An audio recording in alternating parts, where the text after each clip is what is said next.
Chasin The Racin. Powered by Colchester Kawasaki. Part of the Global Moto Group, we supply new Aprilia, Moto Guzzi, Vespa, Royal Enfield, Kawasaki, Sim, Mutt and Benelli motorcycles. 3, 2, 1, and welcome back to Chasin The Racin. We are joined by Alex Lowes. How we doing, son? I'm very good. Thanks for having me on, boys. Appreciate it. And I tell you what, we're obviously very popular with the neighbours, you know what I mean? We're just blocking the whole street. Yeah, perfect. Perfect. Do you get on with your neighbours? Or? I do actually. Surprisingly enough, yeah, I get on with them. It's like in the little end of the cul-de-sac, these houses around here, I get on with them pretty well. So, in fact, when I moved to this house, none of them knew anything about racing, and a couple of years ago, they all came to Portimao.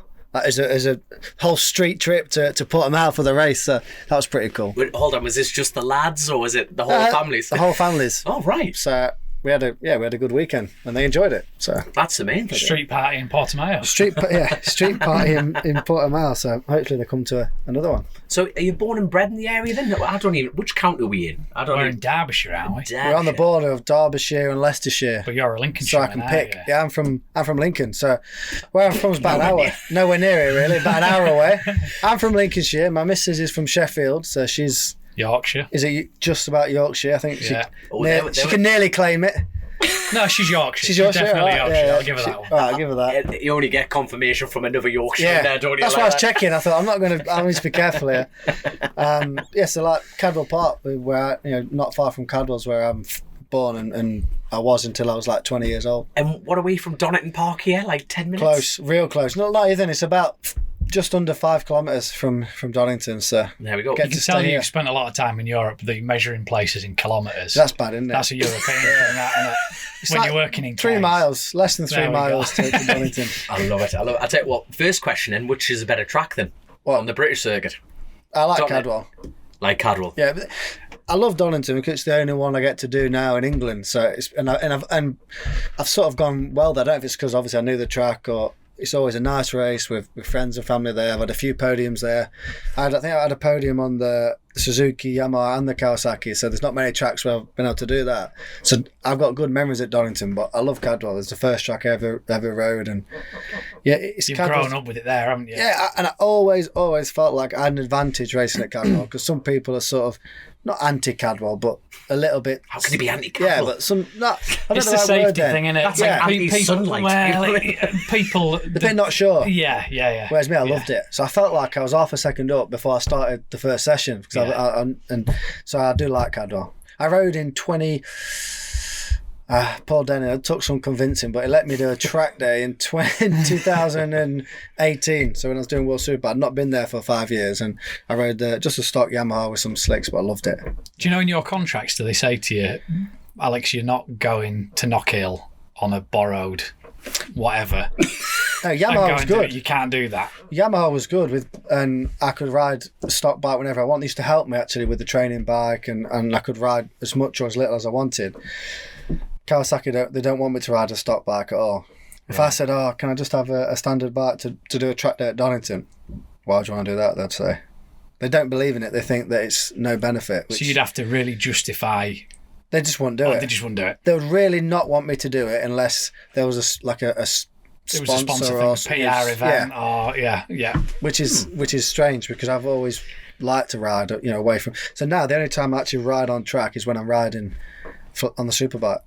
Right. But I think that's how Johnny, obviously teammates with Johnny Ray, he's got a blueprint of how he's won all them championships and how he prepares. He does a lot of motocross. He don't really ride any bikes on tarmac. It's a bit different to a lot of riders. And because it's worked so well, they see that. One time he tried to learn the track, I think it was in Germany or somewhere, on a super stock Kawasaki with slicks. And I don't know if it. Then he went on his race bike and he complained or didn't feel the benefit, or then complained about the race bike. Or, I can't remember how it happened, but they didn't have good feedback, and they've sort of just stuck with that one instance. But obviously, in the everybody's winter, different. Everybody's different, and everybody thrives on different things, and Yeah, which is But I tell you what, you can tell we've been doing this show too long now. It's the sole fact that we've just jumped straight down the rabbit hole. And I must apologise for people who are just tuning in and just seeing you for the first time, Alex Lowes. I think really it's you're World Superbike rider, riding for the Kawasaki factory team. Yeah. Teammates were like Johnny Ray. And how long have you been in that championship? So I'm riding World Superbikes for Kawasaki. It's been my 4th year with Kawasaki. Sorry, that's probably me, dear man, ringing us. I do but carry on. So I'm going into my 4th year with Kawasaki. Yeah. Before that, I was 6 years on Yamaha and 2 on Suzuki, but the whole period, 4 years on Yamaha, 2 on Suzuki. So 6 years with Chasin The Racin, which was the team that from when I moved from BSB into World Championship. I was with that team the whole time. So yeah, with Kawasaki now. So I don't know. I'll tell you what, let's keep going on that order. That we normally do the other way around. We normally go from the beginning. I like it. I like it. Keep going. So with Kawasaki now, there was Yamaha. Before that, we were Suzuki, which was like a semi-official team. It was a supported outfit, really. And then before that was 2013 with Honda in BSB. When you won the champion. With Samsung was a sponsor. So then, and the year before that was WFR Honda in BSB, like a privateer team. They're not around anymore. There was, I think there was maybe slightly dodgy. Not sure, but it looks. I think so. Seems to be a bit of a fashion in the paddock, isn't it? Yeah.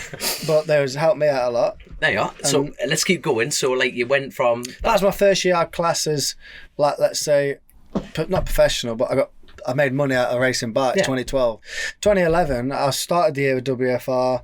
Then they wanted me to sign it was like a crossover year for BSB. They had an Evo class within the main Superbike race. Yeah. So it was like a class within a class, which is always a hard... Tried to run them sort of stockish rules, didn't they? And it was meant to be like an affordable racing class, but it didn't really produce anything. It didn't really do anything. It didn't really work, did it? Oh, you see, I'm loving this. This platform's new. We're going backwards, but like we're building up a story. So keep going. Maybe we should go right back to the beginning and then run through again. No, but we are.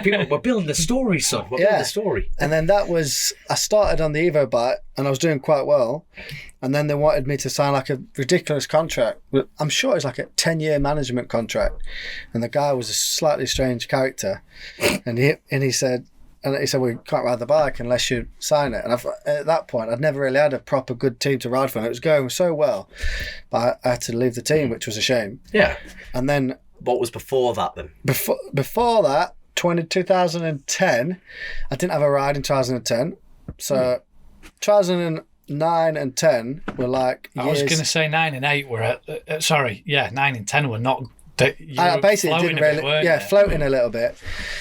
It's hard to go backwards. To go right, to understand their middle years, you need to go back even further. Let's go to the beginning. You and your brother in the pram. Motocross. Me smoking him pretty much on a regular.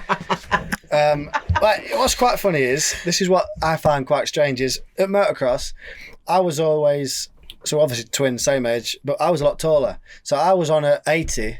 That's when you know you're old, when you're on it's not even 85 cc's. See, I was on a CR80. Knock a 5cc. Yeah. There you go. And they hadn't come around then. Yeah. And they weren't invented. No. And then I was on an 80 and Sam was still on a 65. Because I was tall, I just wanted to get on the fastest bike possible. And I find it quite strange because then I've been on a Superbike and he was on Super Sport. So like you go... I've always been on a bigger bike than him, essentially. He's always rode even now with a Moto 2, and I'm on a Superbike. So it's quite weird that way back then, it was the same trend. It was the same sort of trend, yeah. Because a lot of listeners probably won't be aware that you're identical twins. So what was the actual height difference? You make it sound like me and Joe here. I'm like a hobbit, and he's the fucking Gandalf. I was nearly going to talk in centimetres, but he's definitely going to have a go at me if I do centimetres. So he's not here to defend himself. An inch. It's quite a lot. You ask any lady, that's a lot. I'd take an inch. Yeah, I'd love an inch. I would. I'd do out to get an inch, to be honest with you. Take an inch off, you mean? Nah, definitely not. So I'm quite a bit taller, really. Right. So, even now. I'll say, is that still the same now? Yeah, still the same. You've still got half an inch on it. Sam's, he looks like me. He just looks like he's been dropped. He's just like dropped and squashed down a bit. So he's a little bit shorter and a little bit wider. Yeah, he's been lowered. It's just slammed. Yeah, it's like a car that's just been lowered a bit. He's had his van low, it's just been lowered. He's like a diesel borer, slammed on its ass. That's what he's like, actually. Yeah, he's just he's a chugger. Fantastic. So that we've always had that. And then obviously we had years of doing the 125s. That used to be MRO, it was back then, or it's what is the Thundersport now. I think. It was MRO back when we were racing. It was Super Teens and Super Teens. Then Super teams was good because it was well small, so obviously had a massive speed advantage. So it was like racing. I was like 13 racing against kids that was older, but I was about that big. I was like Alvaro Bautista now, just poof, passing people on the straight. Yeah, couldn't put my knee down, but I could pass people on the straight. That was the super teams. Then we went Thundersport on 125 Hondas, and then British Championship. But obviously, Dad was running the team and spending all his money and getting angry at us. So, what did your dad do to fund? Because you both did motocrossing, so you both did motocross. So, what like was it straight in 80 for you, 65 for him, or was it? No, we started on 65, both of us. Oh right, yeah. And then we sort of straight moved into gear bikes, no autos. But my dad was not really into motocross. Oh, right. He always he did a little bit of club racing. Well, he did some racing. He was decent at club level. Like we used to go to Cadwell and mostly tracks up in the north of England, and Snetterton a few times actually. So that's a little bit further down, isn't it? A lot, yeah, for us. Yeah, for you it is. Aggro. Yeah. His last race was at Croft actually, so that's nearer your way. Way aye. It's still an hour south for me, but it's nearly there. Aye. In '97 actually he started riding. So he rode when we was going to races as 5, 6, 7-year-olds with him, and then we started doing some motocross. But he always wanted us to do road racing, I guess. Or he prefers like racing on the tarmac. So he never wasn't too pushy, but I guess just spending a lot of money. And what did your dad do for he's a an living electrician? At that point? Still is, yeah, industrial electrician. Aren't you two qualified electricians? Yeah, I wish, mate, qualified. No. Just, it sounds good, doesn't it, qualified electrician? But what all we really did, because when we left school, went to work with the old man and just basically ran cables, running cables and cable tying cables to cable tray and putting lights up. But chopping out back boxes. But you're not doing any important shit because you'll blow someone up. Because you blow someone up. Put them down. Yeah, leave them alone. Sweep up that plasterboard. Yeah, funny story. Though one day, what used to happen, used to work down the quarries where the big conveyor belts bringing the sand up from miles down to the concrete plants, and my dad sort of, when you open the massive panels at the concrete plants, it's so complicated, and that's his sort of speciality, let's say. But running the big cables like 100 metres down, so me and Sam would be doing that in a little van. Anyway, people used to come on the weekends and nick the cable and get the copper. Yeah. So if there's like a stretch of 100 metres, obviously, it's a big old do, so you can make some good money out of it. But we used to go on a Monday morning and check what had been nicked, different, whatever core it was or whatever size it was, and then obviously redo it. And one time Sam, he obviously couldn't be arsed or was trying to trick me. He didn't want to go and check that it was all turned off. So I'm there trying to work out. And I've got this electric shock. It sent me. I'm on my back. And he's up there. I can see him already laughing. My hand felt... Do you know when you used to go to the wrestling, the massive hands with the big finger? My hand was like that. I was like, fuck this. This is just shit. Didn't want to be there. Hated it anyway. I just wanted to... My brother's a bastard. My brother's a bastard. He's tried to stitch me up. I'm going to die if I keep just coming here. And then, but the thing, what was... And what age was this? This would have been like, 19 probably. Oh, right. So you right. Yeah, 18. I was working up until the start of 2011. So I would have been 20. Right. So from when I left school to 20. Blowing each other up down the pit. Blowing each other, hating it. Every single day, just hating it. Wanting to be anywhere else but down the quarry. Or I used to go to this vegetable packing place, which you won't want to go to, because if you saw how dirty them places are, you won't eat the veg at the supermarket. But anyway, I used to pull old cables in there. And I used to just...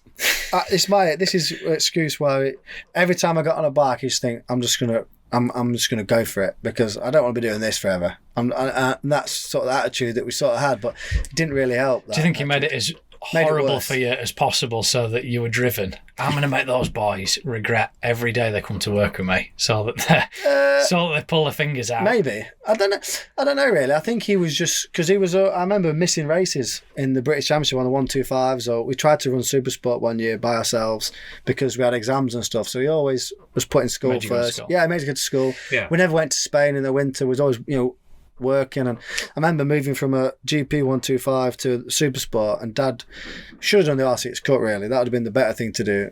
Obviously it's a lot of money, but at least you know what you're paying, and you got the season. We tried to race Supersport, and back then it wasn't a controlled tyre. There was some good teams in there. You've got like Ian Lowry on the Taz bike. And M-Lav, and then Hobbs. Dennis was on the Padgett's bike. Aaron Walker was on that X-Tenkate thing, wasn't he? There was a lot of like good guys. There's Tom Grant and Billy McConnell on the Rob Matt bikes back then. Yeah. So there was a lot of good. Stuart Easton was on the Kawasaki for Nick Morgan. So there was like a lot of good riders. And then we literally did one afternoon. So I'd never rode a 4-stroke from the 125. We did one afternoon at Mallory and then went to Brands Hatch. And the old man was like, well, you either know how to ride or you don't. But imagine now, now, people are in Spain all winter doing 10 days, aren't they? To be honest with you, I'm trying to think, I remember... Gotten the points, I think. God. I probably crashed it. More likely I crashed it, and then my old man would go, well, have a go at me. I was just pushing hard, obviously, just trying to show what you can do. You've given me a gun with no safety on it. What do you expect me to do? But now I'm older, what he did and what he managed to pay for and they remortgaged the house and what two of us trying to bring two of us through the British Championship is... Do you know what I was going to say? It's impossible, isn't it? The 125 days, it takes a lot to run a GP bike, one GP bike. Yeah. Was he doing two of them on his own? No, we had a mechanic helping us. Like a paid mechanic, or was it someone helping out? It was a paid mechanic. Joe, there's a guy called Glyn Redmile, and me and Sam did work experience at Suzuki MotoGP at Donington, and we were cleaning fairings, and it mega. It was through the ACU, and we had a mega weekend, and we got talking to Glyn, who's still a good friend now, and he came and helped us for a few years for free. Wow. He'd done GP since the late 80s, and he came and helped us for free. If it wasn't for Glyn, obviously my dad's hard work, and if you know it's like, you boys know, it's everybody mucking in. He came and helped us for free, and he still comes now. He'll be at the first European race. Come and watch me. And was he involved with the Supersport job that first year then as well? The Supersport job was what really broke us, because I remember qualifying 7th at Croft and starting the race on a used front tyre. You got no chance, have you? No. And people don't really know. I've been massively lucky, so lucky, very fortunate, and I've had really, really good opportunities. But behind it was just no idea really, just trying hard. What was even going back a little? It's never what it looks like, is it? Really? No, it's not. People always see the white bikes that look mint and think, oh, they're sorted. But my mum was always poorly. She had some kidney transplants. So my old man was not only working all week, she probably couldn't help as much. Then he'd be coming home from work, doing the bikes, going racing. So if we made some mistakes or he felt like we wasn't trying, now I'm an adult and I'm older, it would have been frustrating, wouldn't it? Yeah, massively. Me and numbnuts just laughing, taking the mick out of each other and crashing and just doing stupid stuff. It's going to annoy you, isn't it? When you're 19, 20 years old, you don't realise how much the sacrifice you really, get a really bit don't. Older, don't you? And then you think... I've had some good chats with my dad after and really understand, because at the time you don't understand why they might react annoyed sometimes, but when you're older and you think, life's tough, isn't it? Life's hard to make it all work. And there's a lot of pressure on...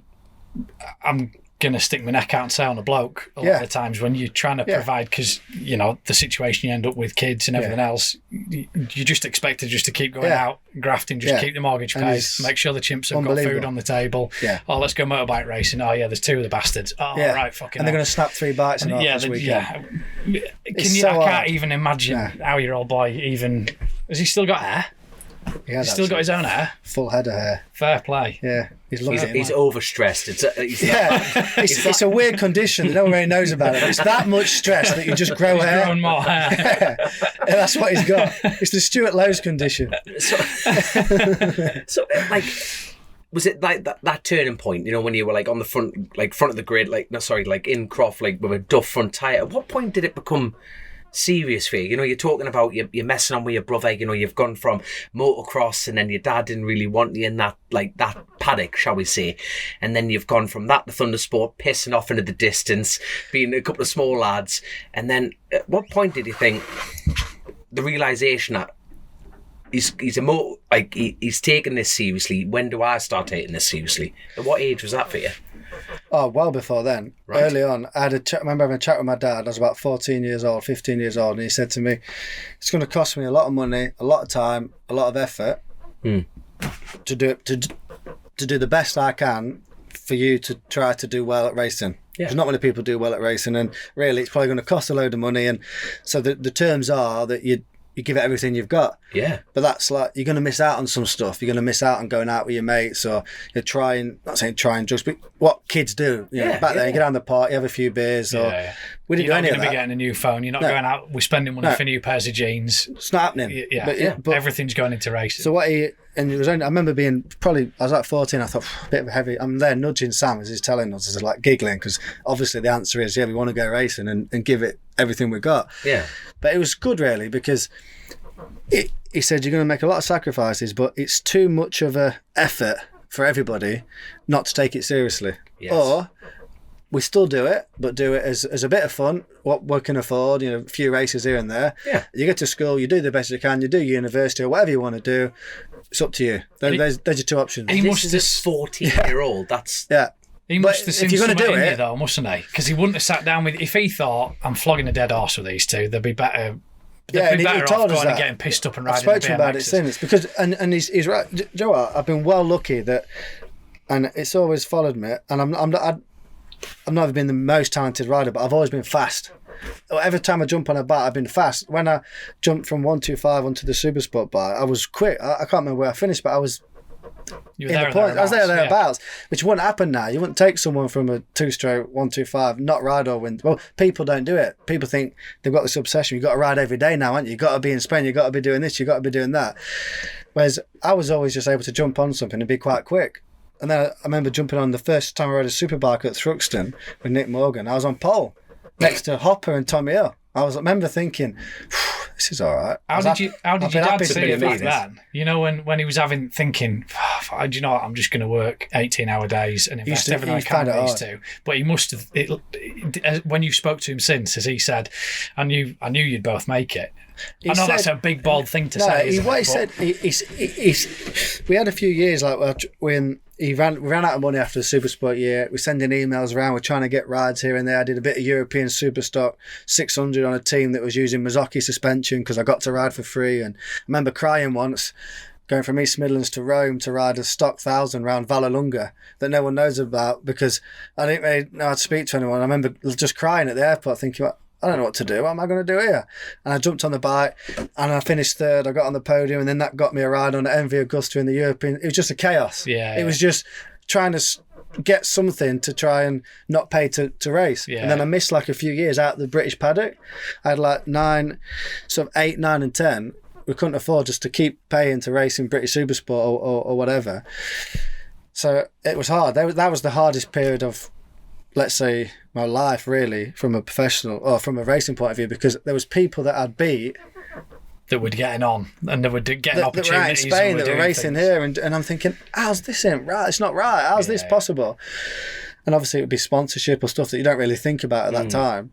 And they were hard because I felt like I've missed 3 years of all them years where you didn't have a consistent ride. I felt like I missed a few years of my career. And this racing world, you've only to drop out for 6 months and you're gone out. It's a ruthless place to be, isn't it? It is a ruthless, but he's sitting there as proof. Absolutely. You can imagine that is impressive in itself because, like we're just discussing right now, is the fact of you take a month out with this, people forget about you. That's nothing. You're only as good as your last race, and that's it. Of course you are, and sadly, that is the game. We all know the game, and that is the ruthless element of it. So the fact that you sat out, what were you actually doing in that time period? Watching Sam in 2010.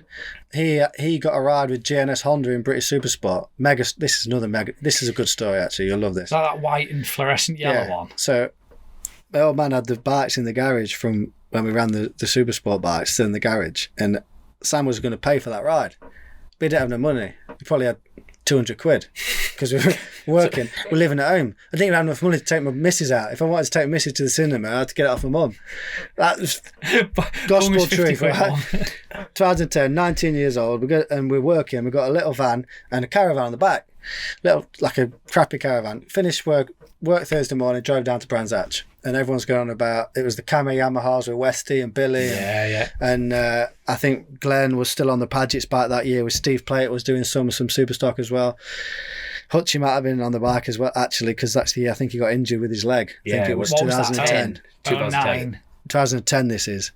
Right. I think that's the year Hutchie got injured. I think Hutchie was on Padgett's and Sam was riding GNS Honda. So I have to go back 13 years. Isn't it? Yeah, you forget they all go into. They just all go into one, don't they? Yeah. So in 2010, and he's basically gave $4,000 or whatever in January from a bike that we sold. So it looks like he's going to pay.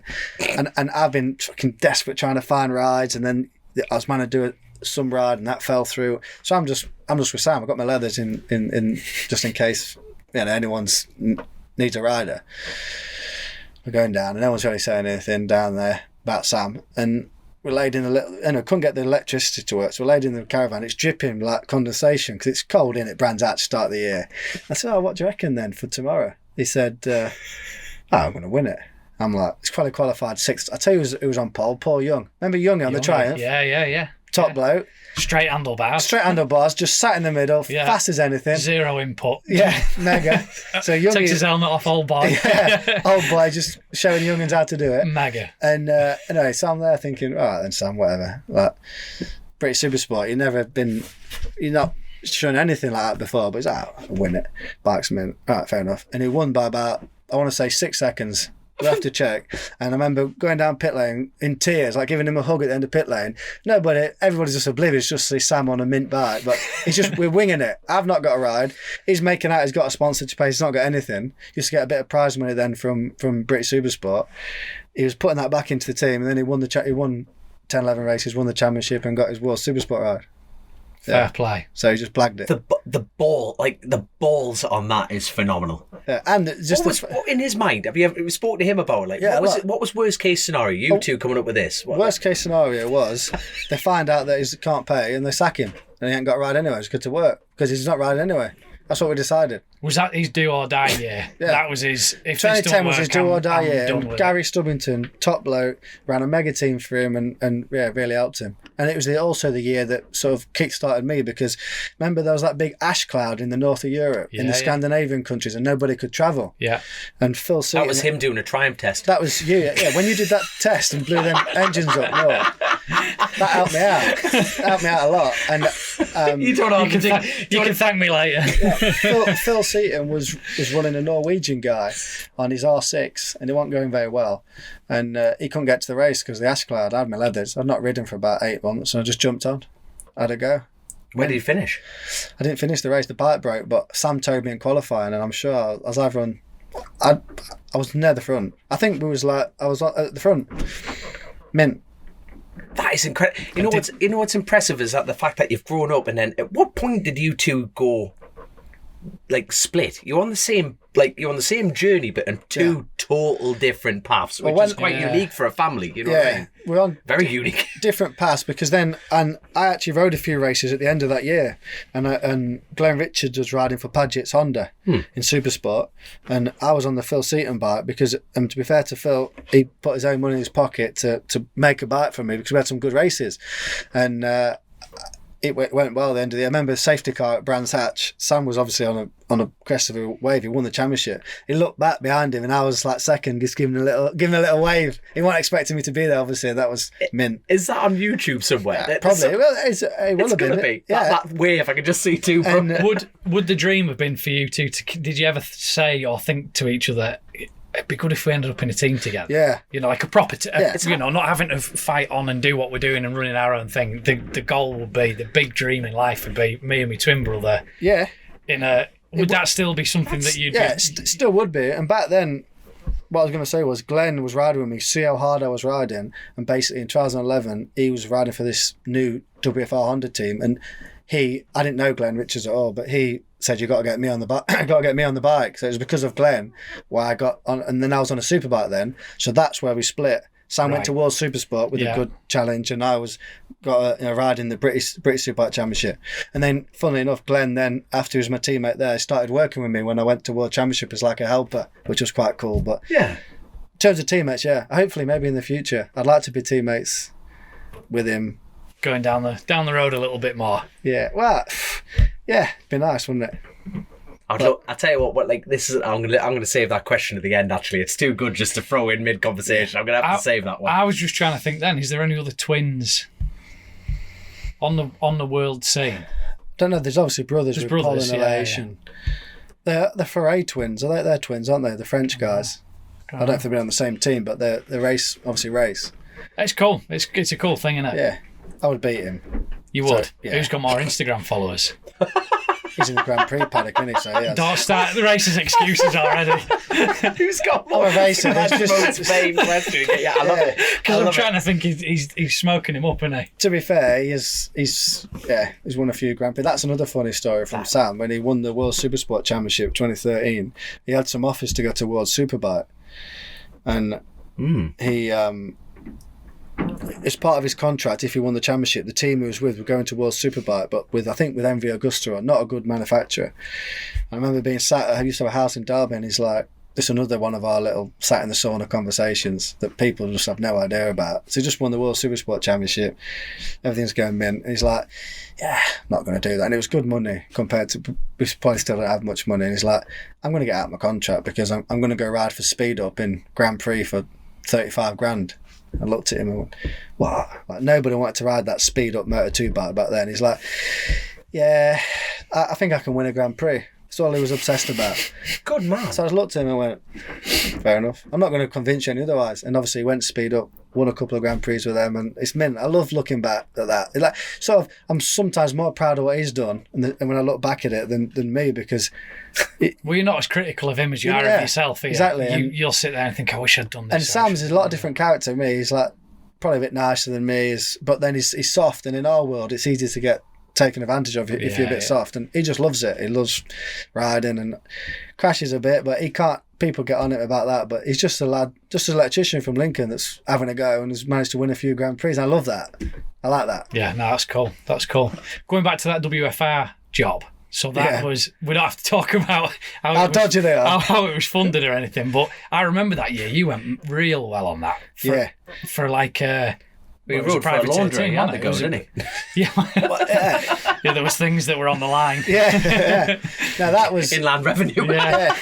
That was the first year where I genuinely thought to myself, I'm good enough to make a living out of racing. Because before then, in Supersport... That wasn't a paid... I mean, you don't have to say, but which year? The WFR year, that was a paid year. Yeah, so the first year, 2011... professional year. So the first year, 2011, they was an Evo.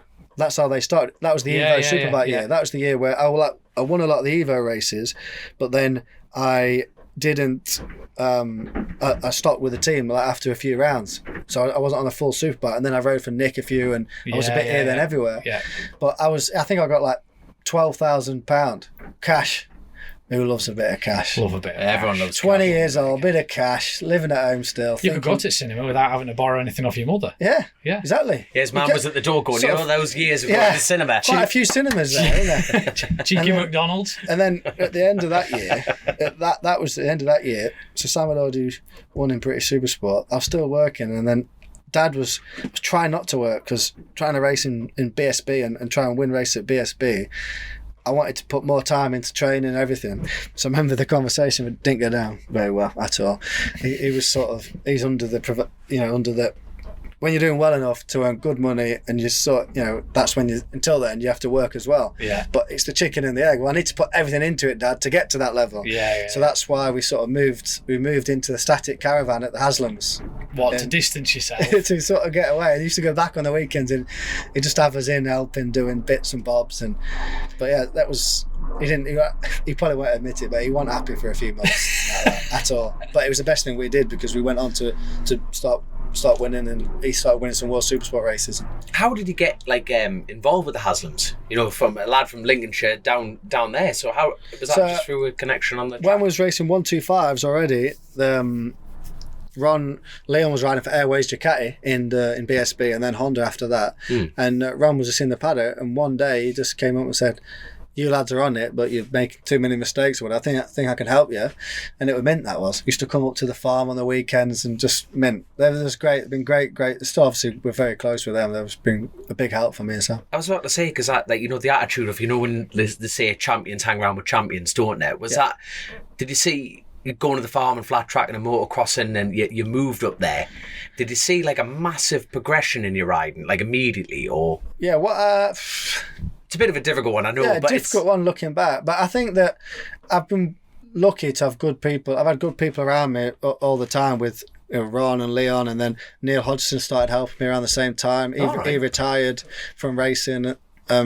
The sort of Rob Mack year that never happened, 2009 and 2010. High-sided himself out of Graham High-sided himself and sort of retired before he hit the floor. And, one of them, wasn't he didn't really want to be there. No, he didn't want to be there. It was cold, wasn't it? Yeah. God, it was cold. Freezing. It was cold, yeah. And came out of Graham Hill, massive eyesight, landed on his shoulder, and it was like, I can't. So he was like a hero of mine, going to Cadwell, watching him in like 2000 race against Stalker in the BSB, and then all of a sudden we're having a night out together and became mates, and then he's been managing me ever since. So he's been a good help as well. So that was from around that sort of time. I suppose as well, when you're that young and you've got people of that calibre, Leon included. You just sat there, aren't you? I'm just a fan, so I'm just sat there with Hodgie and Leon, and then he's talking. If your dad came and told you to do something, you're going to go, yeah, whatever, Dad. Yeah. Leon comes up to you and tells you exactly the same thing. First lap out, you're doing exactly what he says, aren't you? To be honest, even if he told you the opposite, you do what he was telling you. Don't brake. Lads and dads, you don't I would listen have probably to tried that as well anything back then. But no, that's obviously stood you in good stead, really, didn't it? Yeah. It does, doesn't it? You need to surround yourself with good people, don't you, really? Yeah. So, like you're talking about management, how crucial was that at that point? How old were you at that point? So he started managing me end of 2012. So it was just friends to start with. Yes, aye. So that was just helping with some stuff, and he was giving me some advice, and then the year that I was racing with Honda in BSB, he started managing me because I wanted to try to get out of BSB. So then he's been managing me from then, and it was. That was a Samsung Honda year. Yeah, this would make you laugh. So I was with WFR, and then WFR Honda had like a contract, but they didn't run the next year, so it was all complicated, and it was. Like I said, they were actually mega for me in my career, but I think the team was proper dodgy. They sort of came out of the sport as quick as they came in, which is never a good sign, is it? No. But the bike and the team, honestly, was great. I was working with a crew chief called Colin Davis, good bloke. Davies Motorsport, he's a good lad. He's a top bloke, and it was good. It was good. I tell you what, get a few wines in him. He always pulls out that. He's got a trophy that Alex gave him, like a PSP winning one, and he gets a few drinks and goes, "Look what He'll probably kick me in for saying that, but he looked like mate. There was some of the best. And he was good for me. He was really good. Helped me to sort of. Was Colin like your first proper crew chief role then? Yeah. Colin was the first. He was my first, from a technical point of view, somebody that would, that's the first time I started sitting down and going through it like a bit of structure. Race weekend plan, going out in sessions and thinking about tyre life and what's happening, and more than just how fast can I go, where am I, and what's happening. So like Colin Davies worked like MotoGP level with like Schwantz and everything, and what makes him, and yet again, don't hate me for saying this, Colin, but what's great about him is his calmness. You know what I mean? And I was very opposite of that. Well, no, but that's his management element, isn't it? Helmets and shit like that. But the first time I ever got like it was on classic bikes, not modern machinery. So it turns but out lovely classic bikes now, doesn't it? Oh no, with him and like his Uncle John there, they've got Davies Motorsport together. But that I can see that with obviously with me not got his results, but that element of actually getting on a motorcycle and thinking rather than just jamming on the throttle, you're thinking about the front feel, you're thinking about that, and is one of his most famous quotes, and I bet you've heard the same, is don't tell me what's wrong, don't tell me how to fix it. And that's what I still do now. I never come in and say you need to do this, you need to do that. I still do my debrief now.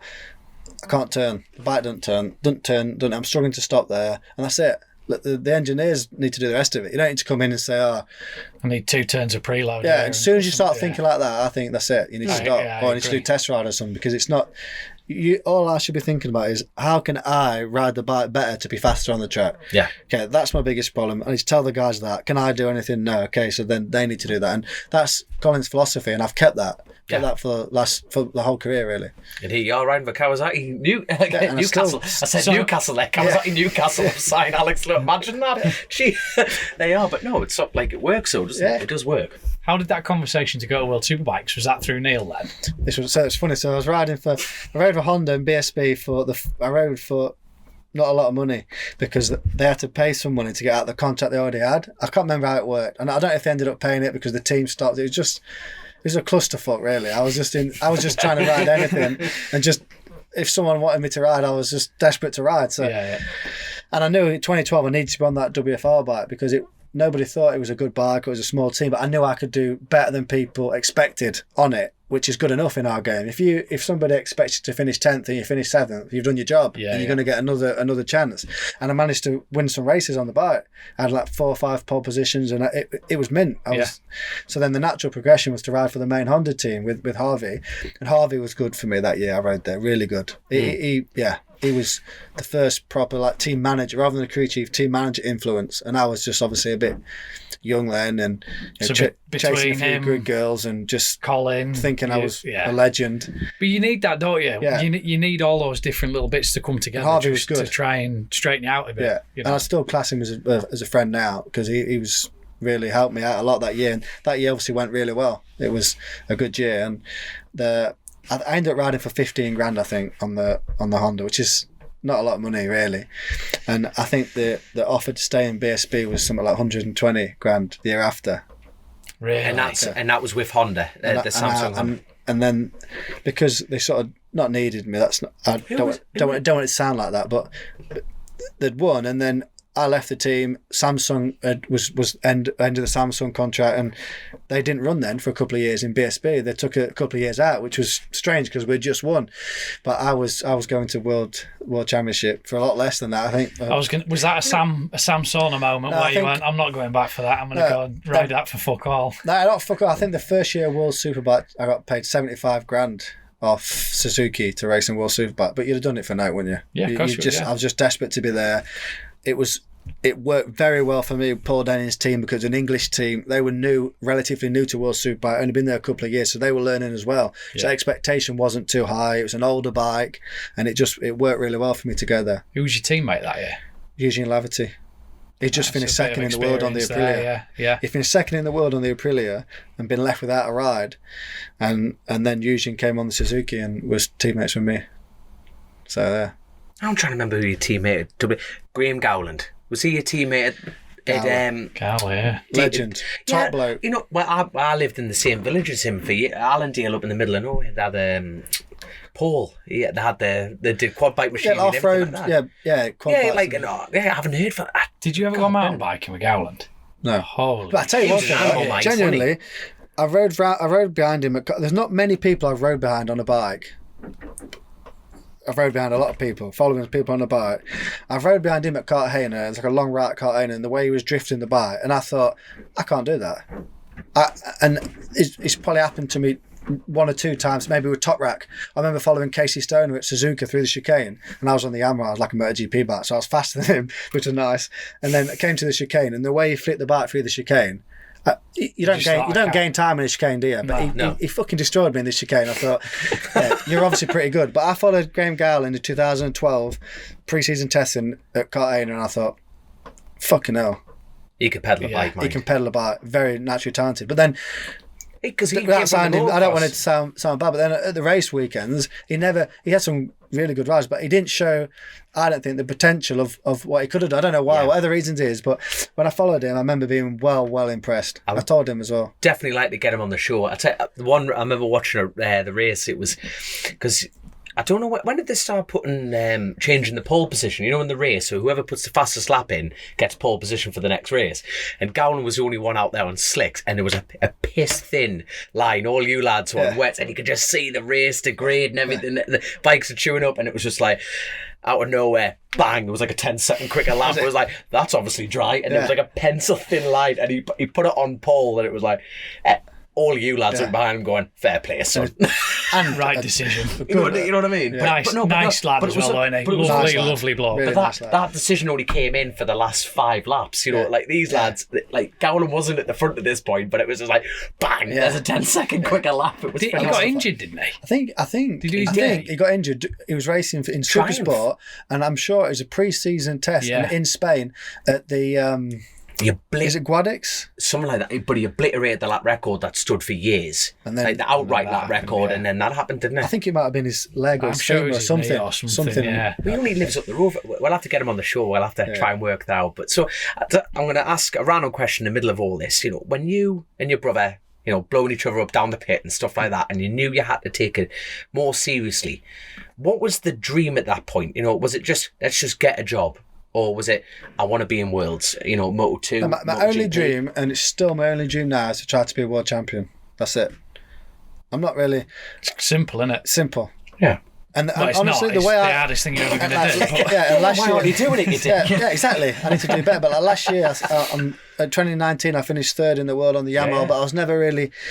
Johnny was too far in front, Bautista that year. And then Yamaha was like... I went 6th, 5th, 3rd. I was on good progression at Yamaha. I came to Kawasaki. I could have stayed at Yamaha on the privateer bike and earned some more money, because where I finished 3rd in the championship, I had some bonus related like clauses where the next year would have been good money. Yeah. But I wanted to go to Kawasaki, and at the time they were the best team. And obviously Johnny had won all the titles, and you want to be against the best and try and challenge yourself against the best. I was going to say, you're going in against... And I like that, and I still like that challenge now. And last year, I feel like I'm the closest I've been consistently to him, and I love that. And the day that I think I won't do it, I won't just ride bikes because I can earn a few quid. I'll just get a job. Genuinely, I haven't got that.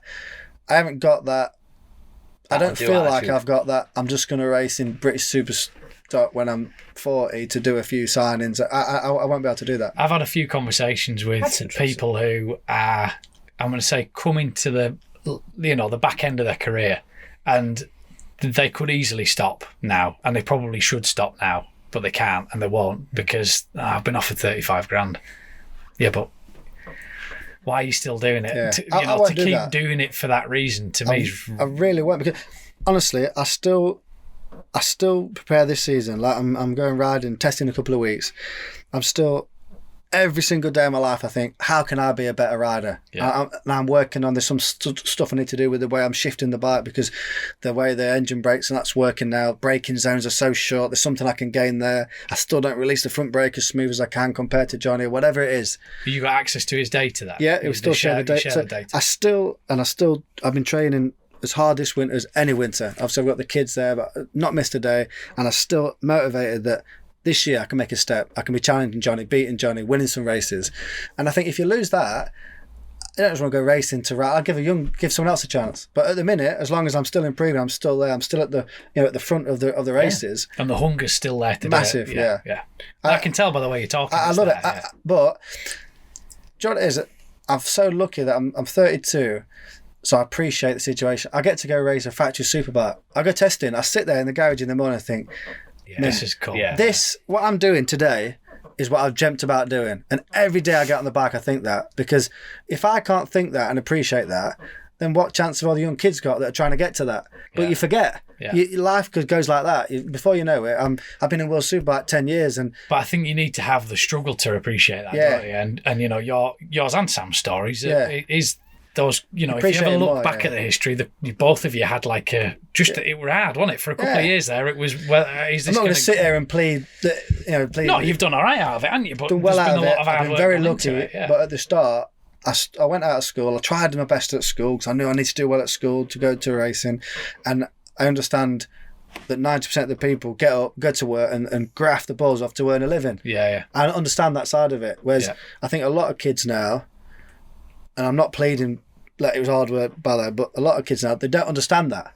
They don't understand. Like I always wind Leon up, Lenny, because Lenny's a good mate of mine, but he's been around MotoGP paddock with his dad, and then he's just been on bikes doing the run-outs and race school since he was 4. Then he's just started racing. It's just what he does. Just go racing. He knows no different. He don't know any different. And sometimes I feel sorry for him, because if you do know different, you know how lucky you are. And that's, I'm fortunate that I can see it like that, I think.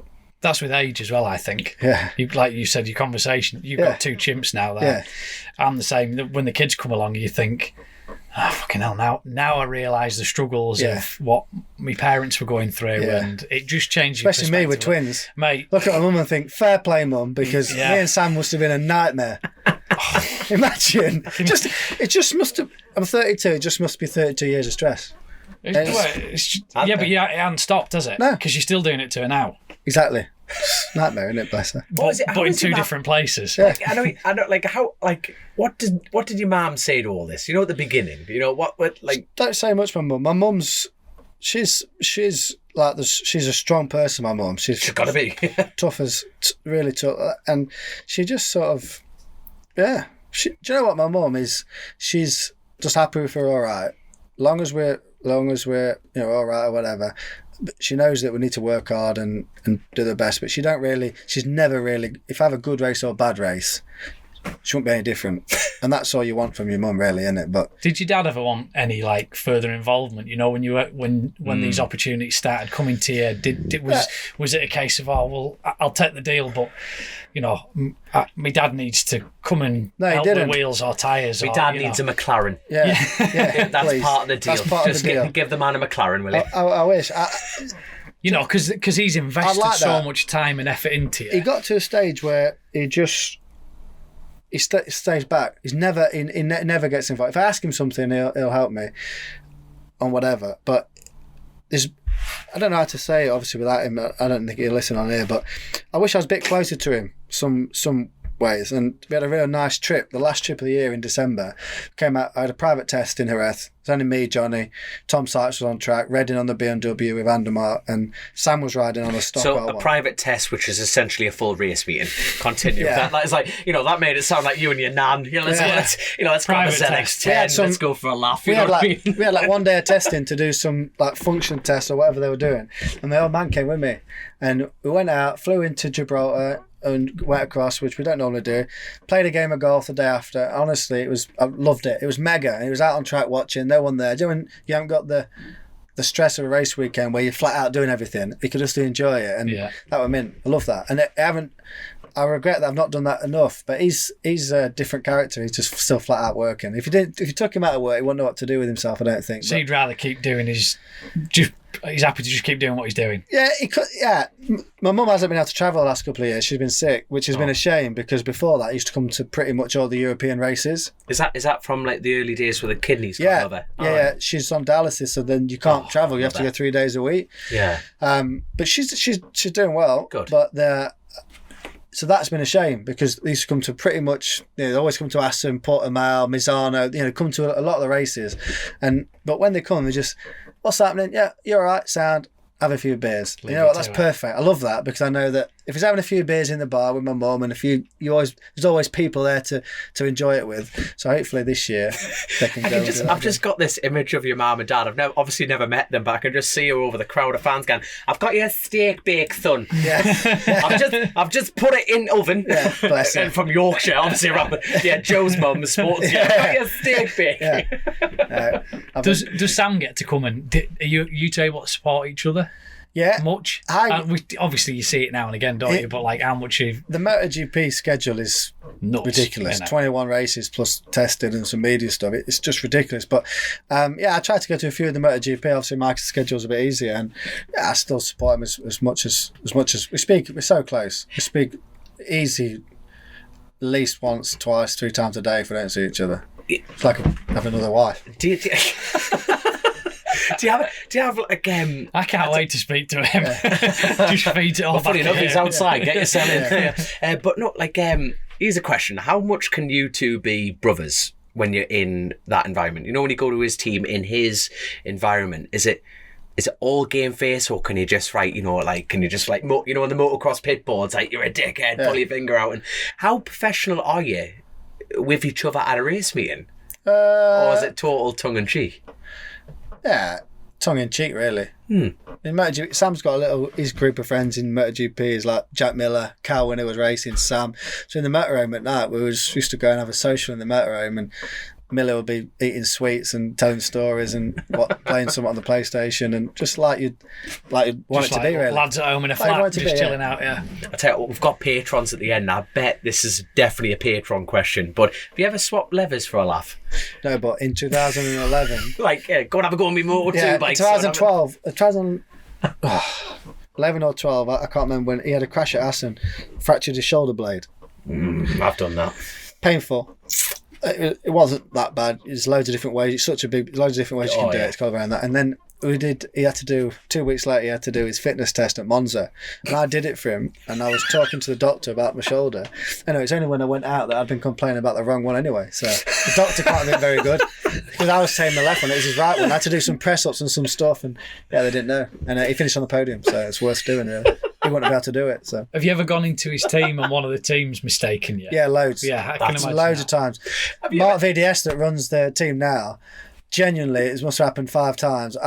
Every time I walk in the hospitality or the garage, I'm just fully prepared to just pretend I'm Sam, because Do you go along with it then? I just go along with it because I don't want to make him feel bad, so I'll just go along with it. Yeah, That is definitely the answer I was looking for. Yeah. You know, when I was asking, is it like Yeah. serious or something like that? At least you can walk in and just. I couldn't help myself with giving a different feedback. Sit down, going. I've went in. I've had a think. The brakes are shit. But Yeah. you know what I mean. There's no support in the rear.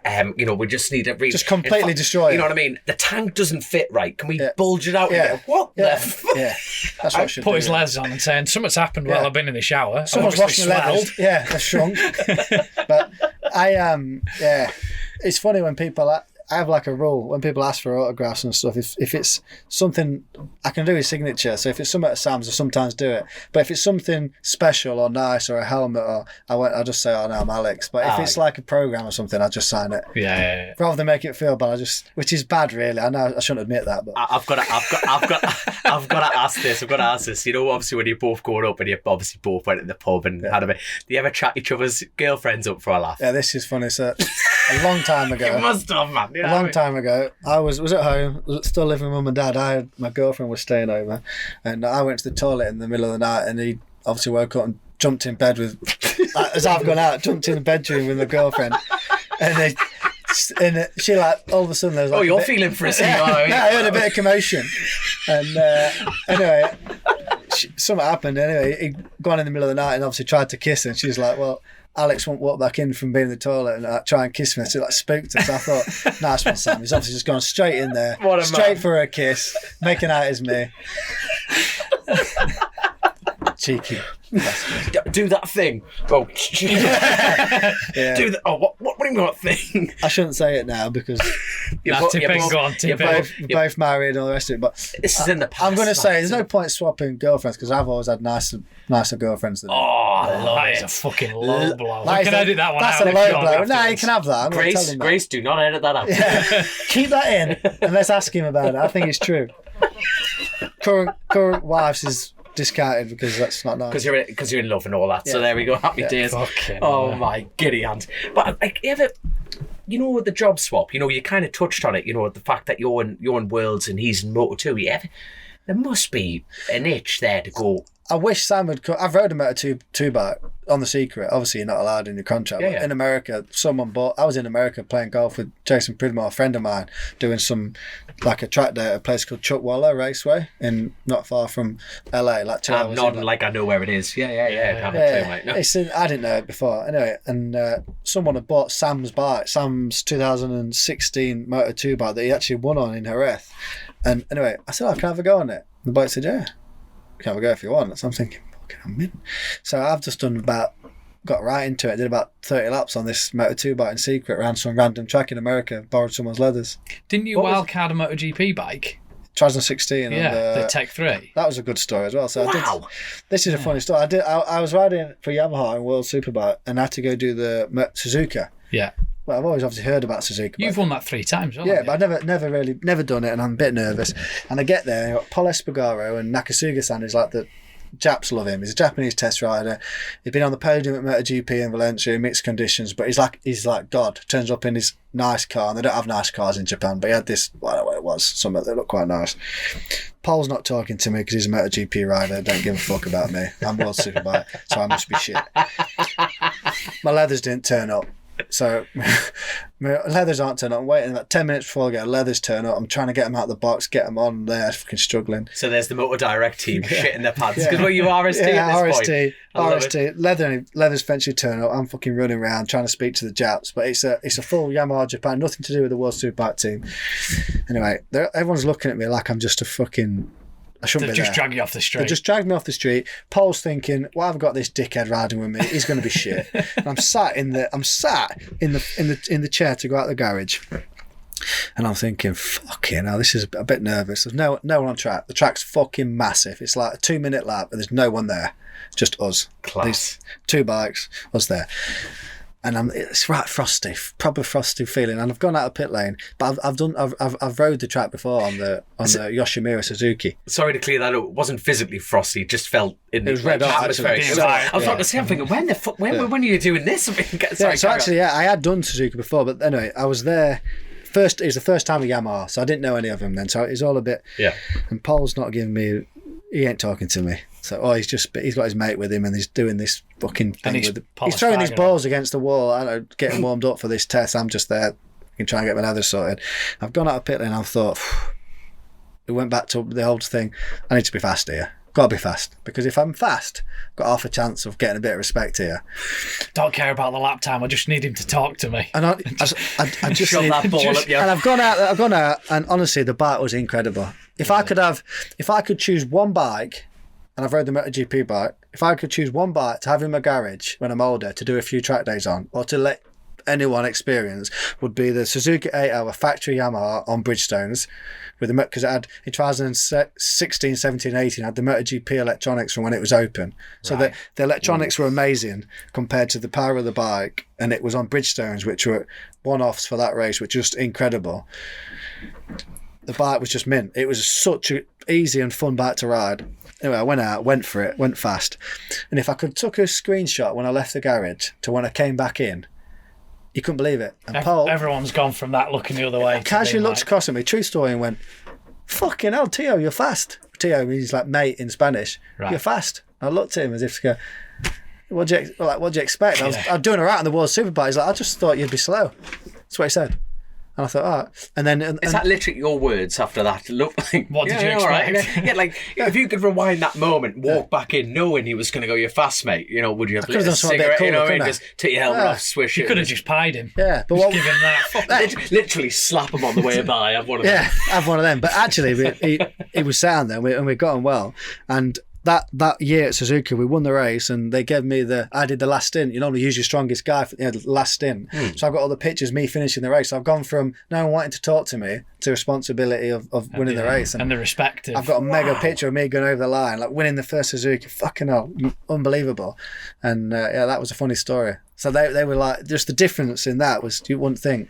Did that secure you the opportunity to ride the MotoGP? And then I won the Suzuki, and Suji-san, who was the boss of, because the World Superbike project's a Yamaha Europe project, and the Suzuki was a Yamaha Japan, like the MotoGP, so it was quite linked. I just said to the boss after finish, I wouldn't mind to go on the MotoGP bike. And he goes, oh, okay, Alexander. And I'm thinking, well, I'm never going to get a go. Anyway, the week after, Bradley Smith got injured at the similar time, and they said, oh, they want me to ride at Silverstone. Yeah, do you want to ride at Silverstone? Yeah, I think I can make myself busy. Available for that. I'll check the calendar. And the first time, and Paul was my teammate then, because he was riding with Tech 3, and when I went to leave pit lane, I didn't know how to put the bike in gear. Honestly, it's like races, like we say, it's never like you think from the outside. So getting my leathers done, I've got fucking monster Yamaha Tech 3 leathers from a home Grand Prix. Fucking hell, you're going out with the best in the world. You feel absolutely...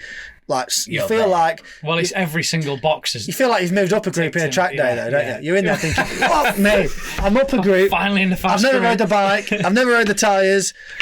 I've got no idea what's going on, and people expect you just to be all right with it. And I'm going out. The guys put the bike out into pit lane. I've got on the bike to ride out of pit lane. I can't put it in gear. I'm like, fucking hell. Like, why won't it go into gear? So I've got a clutch in, it won't go into gear.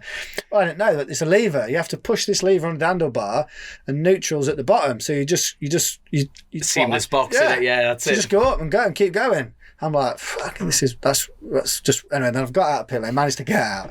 I'm going out of pit lane thinking, everyone was watching. Got out of pit lane.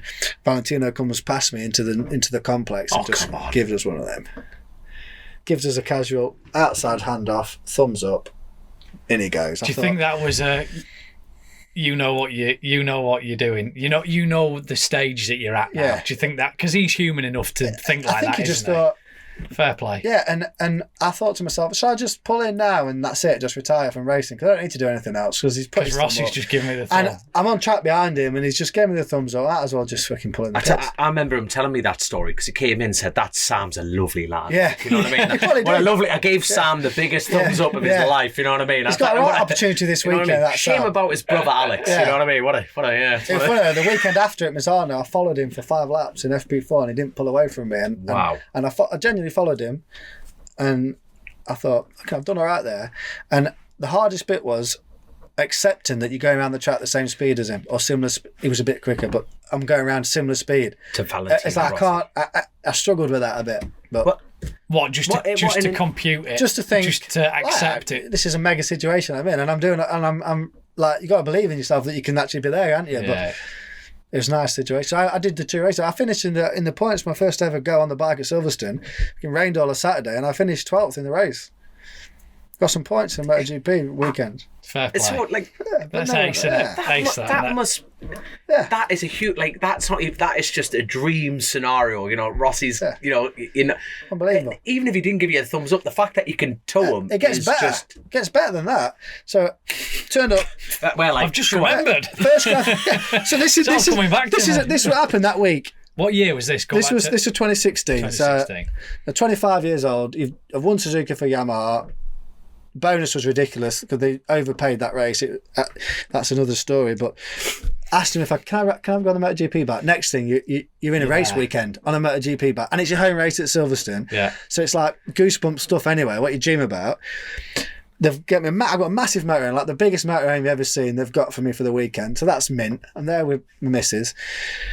I don't really have sex on a race weekend much, but that week banged her before the race. Literally 20 minutes before getting my leathers on. She won't like saying that, but little bit of relaxing in the motorhome because that mint the motorhome. Did the race. Woke up with a monster deal. Twins. Like she's going to work. God, give that boy a contract. Yeah. Did the race. Got a couple of points, and then part of the deal was Yamaha let me race the MotoGP bike, but on the Monday I'm testing in Magny-Cours on the World Superbike. So they sent me a private jet down from Silverstone down to France. Shut up, man. Private jet, and Sam's like, I'm coming with you. All right then, mate. So we went from Silverstone. What did you say? No, I'm MotoGP star now. Fuck off, Sam. Get a taxi. Motorbike. There's a number for an Uber. Yeah, from Silverstone. Private plane down to south of France, and then on the Monday I was doing a few laps on the Superbike in Magny-Cours, and then Misano with the week after. That's dream stuff.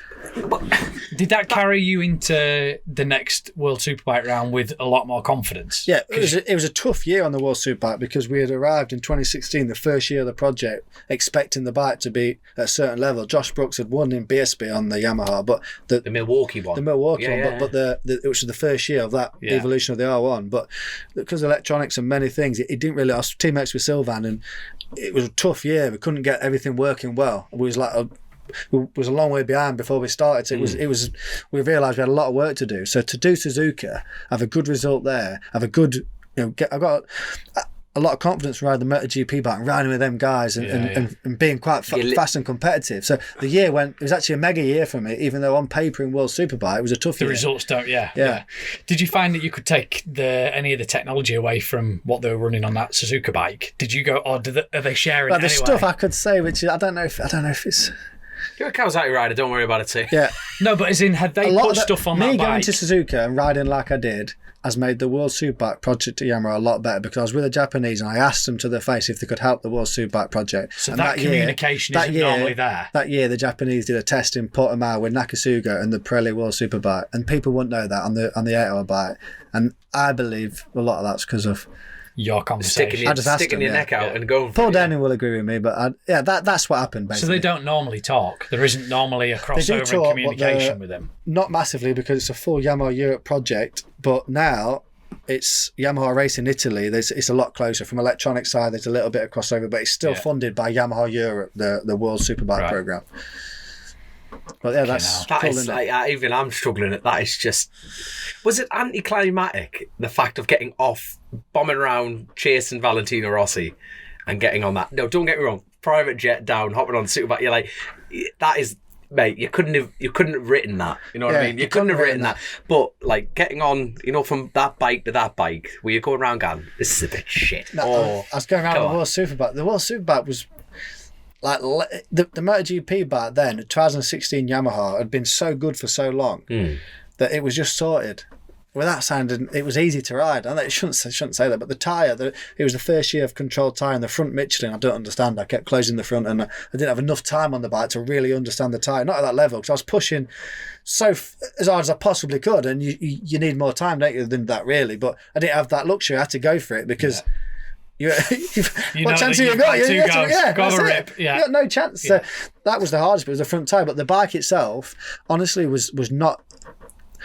I need to be careful. It was not as difficult to ride at a certain speed. To ride and race against them guys at the front is another level. But the Superbike, because it wasn't the finished article of everything being sorted. It was like it was harder to ride, I would say. All right, very honest. No more conversations from the Grand Prix paddock after that, though. Because to finish 12th in your first Grand Prix on a bike that you've never ridden before, in a class you've never ridden before. Come on. You must have. There must have been a few sort of. Oh, hang on. This is Sam's brother. Yeah, this is Sam's brother. but he's right. Though, but has anyone ever come close to what you achieved? Hold on, give me someone prior to that. We're talking, you know what I mean? You're talking shall we do I dare say, the good old days when he used to turn up at a GP. Someone like Ben Spies would have done it. More than that, what was better was, where I finished, but what I liked was I was less than 40 seconds. I think it was the year that Maverick won on the Suzuki, and I was less than 40 seconds off the win.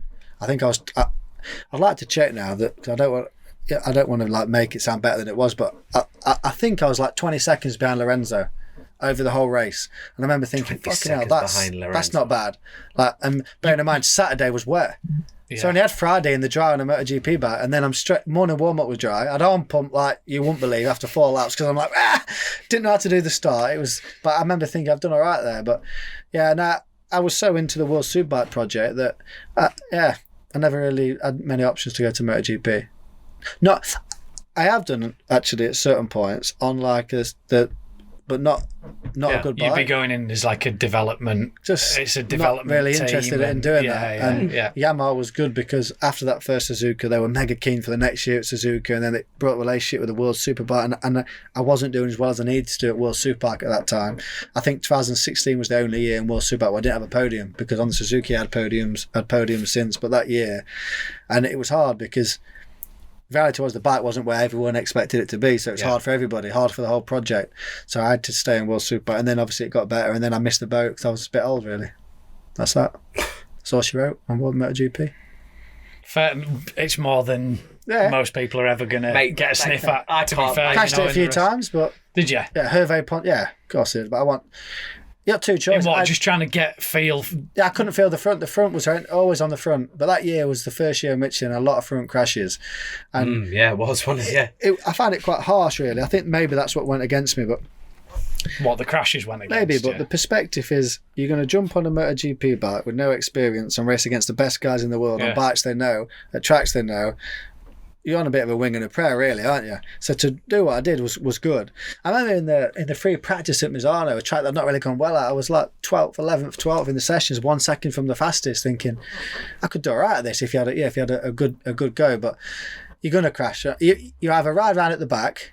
I guess when some people have had that one-off wildcard opportunity and you ride around at the back trying to feel where you're going and build your speed up, I'm not like that. I remember thinking, if this is the only chance I ever get on a MotoGP bike, I'm giving it everything, I'm going to enjoy it. And if I smash a few bikes up, then that's it. And I don't regret any of it, really. What a man. We're either going to do well here or put it over the fence. Yeah. Simple as that. Yeah, obviously I didn't go out trying to crash it, but I was not scared of crashing it because I wanted to get a full experience of the bike. I did. It meant. I'm literally sitting here gobsmacked. That is like because you see it and you see the result, you see that opportunity, but then the story behind. Yeah, actually, that's what people want to hear. That's what people want to know about. Yeah, especially in our game, because I think we're so quick in any game, but you're so quick to judge people. You see someone doing well or bad. I was doing well. Is that this? If someone's doing well, you think they've had all the opportunities in the world. If someone's doing bad, you think that. I said something about this last time. It pisses me off, keyboard warriors. They wind me up to high heaven because I just think just keep your shit to yourself. Yeah. You know, there's a person inside that pair of leathers and that helmet. There's a human being that's either someone's dad or husband or son. And 100%. Psychologically, I don't care who you are. You get home, you sit there, and you maybe don't need to read what someone's put, but you'll find out because someone will say to you, fucking hell, have you seen this? Yeah, but it don't worry me. Honestly, a hand on my heart, it's never, ever, ever bothered me because I know what I put into it. I don't need to justify myself. Well, it's always that criticism it always comes from someone who's got no idea. They've never been there. What does annoy me, what really gets to me is criticism of Sam. Which is weird. Isn't it? Yeah. People say what they want about me. I'm not bothered. I know I made mistakes. I know I do my best. But Sam is like Sammy's career path has been like winging it a bit, winning British Supersport, straight into World Supersport. Fucking no one's like, we haven't been at Spain since at 13, 14, 15 in the Red Bull Rookies learning how to ride properly. We're just grabbing a Supersport bike by the handlebars and having a go around Upton Park and trying to win. So then when you naturally get to Grand Prix and then bikes that are a bit stiffer, you have to ride in a certain way, let's say. Yeah. But it's ingrained in you from when you're a kid. So Sam grabs it and has a go and he crashes a bit. And I think, well, he gets so much stick for it, but he's gone into that paddock, he's won some Grand Prix, he's had a go, and why does everyone have to get on him all the time about that? Yeah. And he don't deal with it well, and that's what I think annoys me. But criticism about myself, it don't worry me. And you know what? I've been a lot better person since I try not to be like that about other people. You never know someone's story, do you? So you don't know what people are going through, do you? That's the thing. Yeah. Does he feel the same towards you? Not really. I'm a stronger character than he won't worry about me. Yeah, because he knows you won't give a fuck. Yeah, I don't. Just sit there going. That sort of stuff wouldn't bother me. He might worry about other things, but he won't worry about that. Someone could say what they want to me, and I'm like, fair enough. Yeah. If you're saying that, you don't know me, so I'm definitely not going to waste my time worrying about it. And I think I'm lucky that some people can't. I see it in other sports, even worse than our sport, like football or whatever. I know they get paid a lot. And I watch the World Cup and have an opinion on them. I think, come on, Alex, it's obviously not as easy as it looks. It never is in any sort of sport. So, yeah, I don't know. Football's the wrong example. It's a piece of piss. You kick the air ball and into the goal. That's it. Yeah.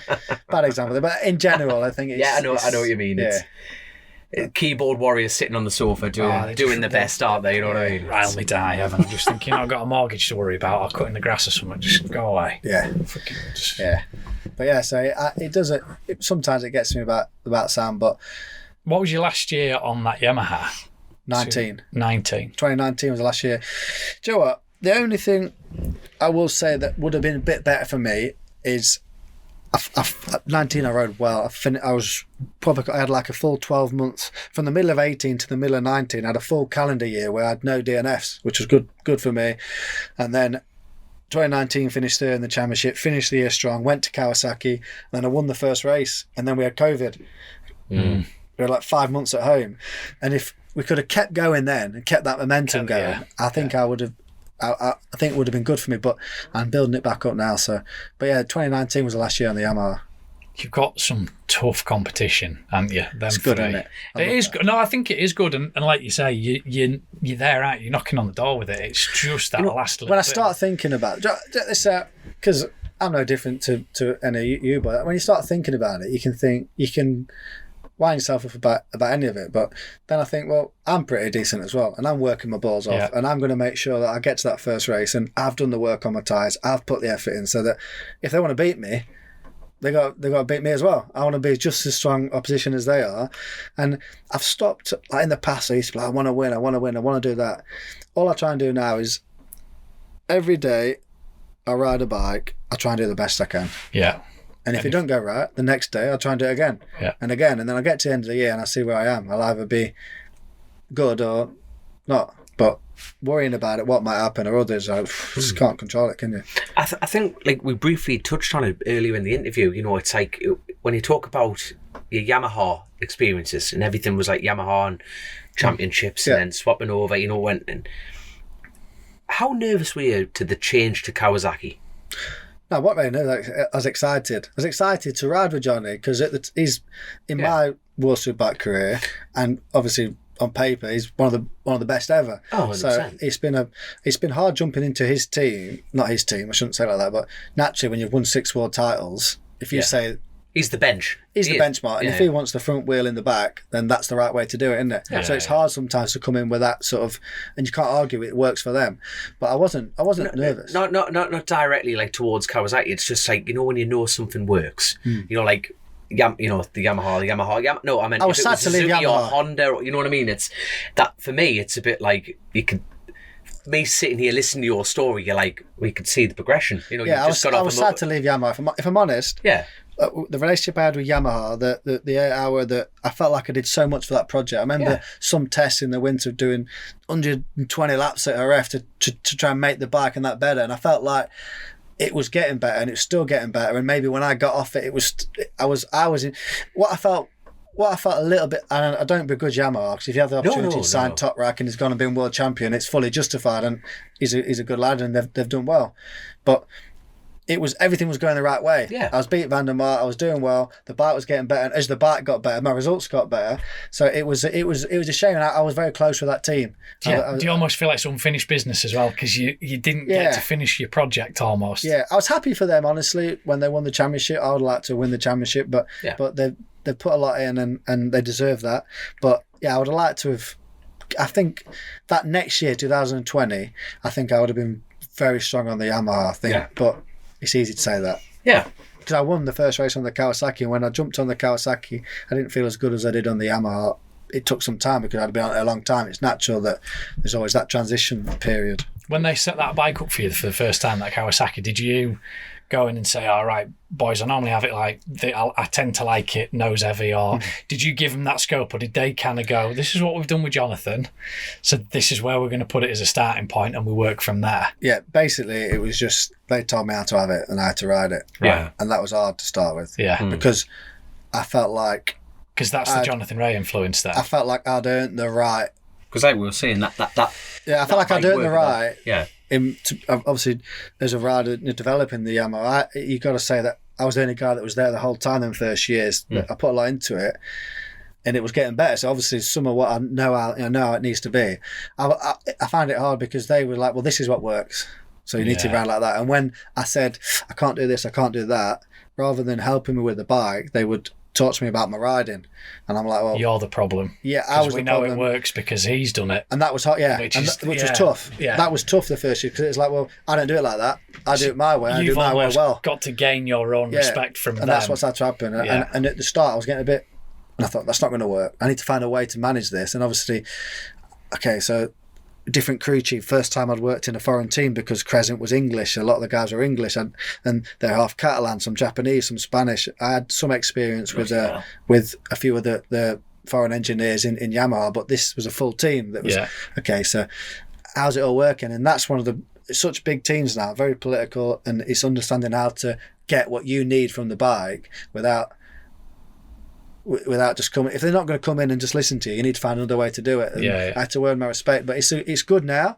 But it has been tough to start with. Did you find in that situation that you were having to make suggestions about things that you didn't, going back to the conversation, the Davis conversation, don't come in and tell me how to fix it. Did you have to do a little bit of that to make a bit of progress? I found that I was getting frustrated, that I just felt like they weren't listening to anything that I was saying, because they believed they knew how to do it better. Yeah. And what was hard was there's a crossover point between them letting me try something and it working, and me falling out with them before that happens. And luckily we managed to get somewhere, and I think I've helped them now, and we've got good respect now. And I was well happy that I started the Kawasaki project, and what you don't see is there's so much time away from the track, testing, training with the guys, and what I like is I've stayed with teams a long time, so it means I must work with them quite well. Yeah. And in 2021, I did my shoulder really bad pre-season training, flat tracking. I remember reading that. And it was terrible. It was a bad year, because I was expecting a lot. After the first year at Kawasaki, we did 6 rounds because of COVID. It was a weird time in the world for everyone. It was sort of a write-off year, really. You didn't learn anything. And so 2021 was, I knew I could do well on the bike. I had podiums and won races the first year on it. Got injured. Felt like the year was a bit shit. But they knew Kawasaki, and they offered me a 2-year deal. And I thought, fuck, that was massive that in was this massive. game. That was probably, that was massive in this game, because I thought, well, they obviously trust me, so just get healthy, and then that's why last year I felt like it was a lot better. This year's good, and I think that it's going well now. It's all about, like you say, it's all about getting a balance, isn't it? Yeah, You've done one test already, haven't you? we did a test in December, but it was just like a function test. So basically, you ride around just pulling wheelies. No, you don't, but I did. But we just ride around trying stuff to give them the 6. You don't even know what's in there. They put a map in the bike. You do 10 laps. You come in, and then they've got that information to try and improve the bike for this next lot of testing. So Did you ask you for your feedback at that point? no, So they're just saying go and Off run you it go. because Just there's nothing run different. It might be a new software that, as long as the bike runs properly, they can then build on it and start build on making it. alterations. So it was electronic test really, which is always boring really. Just wheelie time. I was just doing some wheelies and then some onto the back straight. Just, Big power slides. yeah, they're like, why is the traction control on -4? I'm like, well, I might have been doing a few slides. And they just love it. They love it. Thing is, I think you need to do that to just keep 100%. yourself like enthusiastic and enjoying yourself. They'll get so much more out of you if you're yipping it up, pulling wheelies and It was hard because it was the week after Phillip Island. We flew back from Phillip Island and went straight there. right. It was literally like, and then obviously, it's like now with the family. Yeah. To be fair, I did one night at home. The kids didn't sleep. I thought, oh, get me out of this. Bad, isn't it? You're away a fortnight. You think, I just want to go and see the little ones, and you're in the house 2 hours, aren't you? You think, fucking, I need to When am I going away again? Just need to get out of the house. So bad, isn't it? Yeah, but Love's a funny thing. we've got we did some tests prior to that in Aragon and stuff, and before we went over to Indonesia and Australia, and I think we've got a few little tweets coming from, and it's nice because it's sort of my input now is finally coming back. What I've sort of been asking for, or working with my crew chief for. This year will be the first proper year where what I've asked for, let's see if it's better or not. So I'm looking forward to it. I'm excited. Oh God, I'm sorry, I'm just sitting here going, just someone give you a wild card again on MotoGP. Like, you know what I mean? That would just be absolutely phenomenal. I tell you what, I've been flicking through like the Patreon questions, and I must nick this, and we're going to change the subject slightly. No problem. This is from Sticks. Who would win between you and Sam in golf, racing, and fighting? Me. That was such an easy all answer. available. Yeah. Oh, come well, on. golf, I definitely beat him. You know what surprised me with you races? You play a golf. You know, you do the most fueled up adrenaline sport. I don't know how on you do this golf pla- that, this is emptying the funny. bats into a Yeah, bloody but this- pole, yeah, into exactly. a pond, because I ain't got that. It just riles me. Yeah, but I used to be like that. I used to be right hot-headed. I'm obviously experience helps a bit, but I was just young and enthusiastic. I was working with a guy from Sporting Edge called Michael Caulfield. Like, is a I don't want to use the word sports psychologist, but I guess that's what he does. He's worked with some footballers and used to work with AP McCoy, the jockey, and he said, "Why don't you play golf?" I went, "Play golf? Boring, isn't it? I don't play golf. I just want to smash it as hard as I can. And when it don't go where I want to smash something else." And he said, "No, because it's good. Some of the techniques you use, like focusing and being calm and resetting on the next shot, it will help you with your racing." All right, fair enough. So then I'm playing golf, and sometimes I used to play golf with him, and he used to speak about it. Yeah, bad shot. Okay, it's done now. No matter how pissed off you get with that golf shot, you can't have it back. It's done, mate. It is done. There's no way of going back. So what are you going to do? Be pissed off on the next shot and mess up again, or are you going to start again and try and hit a good shot? And I thought, so then a lot of stuff started making sense. And then what happened, because we're competitive, then you start playing more, then you get a bit all right at it, and then you get into it. Then you're into it. And that's why we all got into golf. And then we got a bit of money, and then we've got to start doing bets, and then it's Because Leon plays a lot of golf, and he used to play with Harris. He's a lot, didn't bandit. he? Yeah, I played with Bomber. No, He's a bandit. Bomber I saw him snap a few clubs. Yeah, he came to our motorhome at Knockhill one year, and he said, "I've just played a fucking round of golf with Aslan. He's a Cheating. Yeah. I'm sure he's got golf trousers that have got like secret pockets on the inside where he just drops balls out. Yeah. We need to ask him about that. What's funny with Leon, I can't even tell you what Bomber called him. yeah, what's funny with Leon, there'll be 4 of us. There'll be me, Sam, maybe one of other mates, and it'll be like, "Leon, you got a 5 there, I got a 4. Leon, there's 3 adults here and you got 5, I got 4. Well, put what you want then, but I got 4. Well, you got 5, and he'll look at you, and he'll just not have it that he's lying, and he won't have it, and he'll just have to go, all right, whatever. But you're better than Sam. Yeah, I'm better than Sam because I'm good at putting. We need Sam on though. We've got to try. I have never been, clarify these answers because obviously, like originally on this show, we're going to get. We'll ring him up and ask him. He'll have to tell the truth. The only one he'll argue about. The only one he'll argue about will be racing, because golf I'm going to beat him, and in a fight I'm going to beat him. Well, you've got an inch on him, haven't you? Yeah, I've got an inch on him. I'm not beating him with that. Yeah, I'm not going to beat him with that, but I've got an inch on him. And is he not making the test? Whether we're chasing the racing show, and I have to beat him half the death with with a bat. But yeah, so he'd have to say it. What has Sam got? God, like I've got better looking women. I'm an inch taller. I'll fight him. I'll golf. I'll do. Who came out first? He's got a few Grand Prix winners. Yeah, he says that to me. He does say that sometimes. He does say that sometimes. It's because who came out the womb first? Him. We beat you on that one then. Yeah, but cesarean. So what happened was I was in. Why is there an excuse for that as well? I was in pole position. Sam was behind. It started raining on the grid, so we had to come off the back of the grid. So he came out first, and then but I was on pole. So that's what happened. How many times have you been asked that question? A lot, and that's a good answer. Every time I've had time to process the question, I love it. I tell you what, it's Do you know what is funny? Have you heard on Instagram? There's that. Do you watch much football or anything? Gary Neville does this thing, and you have to find it and look at it. And he's shown this part of the stand. He said, I was playing for England. He's come down here to warm up. And all the fans used to sing, if the Nevilles can play for England, so can I. Like a chant. Yeah. And then I've been winding Sam up in the gym this week going, if Sam Lowe's can win a Grand Prix, so can I. so we can tell him that. If Sam Lowe's can win a Grand Prix, so can I. It's funny. I tell you what, I hope all our listeners, we reach quite a few people, there'll be just a chant coming through. It'll be like, if Alex Lowe's is a professional, so am I. That's what I mean. If Alex Lowe's can win BSB, then so can I. Cadwell, the whole bank will be singing it. You'll be fully tuning into the Bennett show there. Won't be like I recognise that. Didn't want to sing anything. Yeah, there you go. We've got it's one of these questions, and I always refer to this as the Chrissy taking the piss question, because I always ask it every show. But also we're getting this from Erin Jeffs. Have you ever considered road racing? Given my record, there's maybe actually.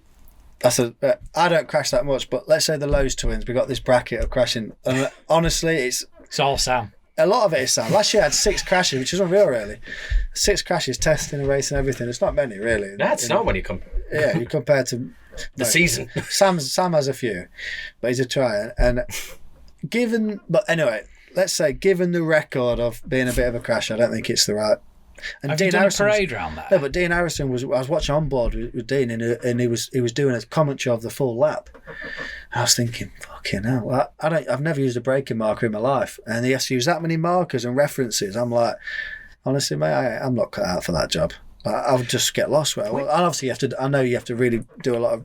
It's impressive for me, and I do like it. No, but then that impresses me in turn, because then if you've got a physical visual marker, you can a break there. All right, that was all right. You go a little break. No, but that's what I mean. I'll tell you why.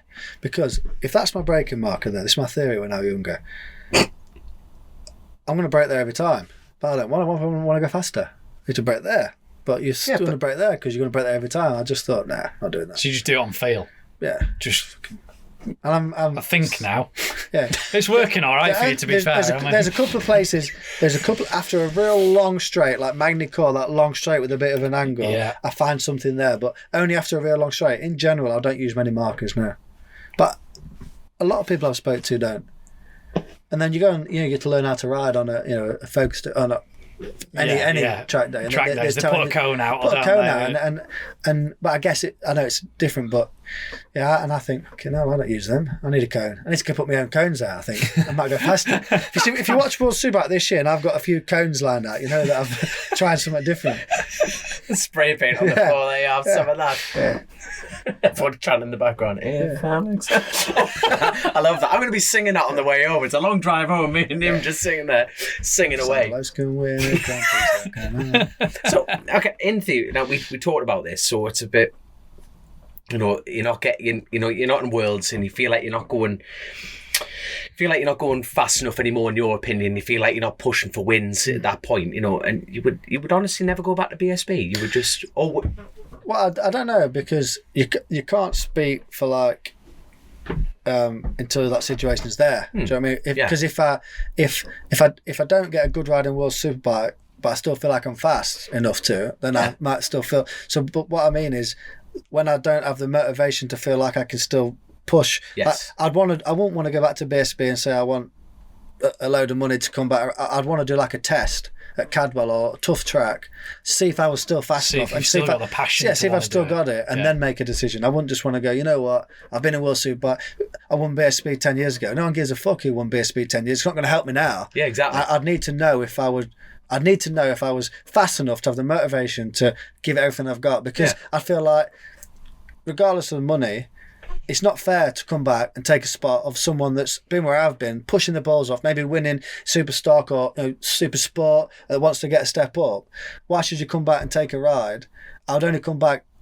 I'm not saying I wouldn't come back. Maybe after this year. Do you know how many people will be happy to hear that, though? You know what I mean? Because when we kind of touched on it before, I thought, there'd be loads of imagine you coming back. Yeah, that would be. Do you know what I mean? What I would love is coming back to see all the fans, because I love it going to Donington, and it's the only chance you propagate. And I still feel like I've got a good following, because obviously growing up in the British paddock, go to Donington, you're not seeing people maybe for a lot of them since Donington last year. And I love that. I think so many people as well remember.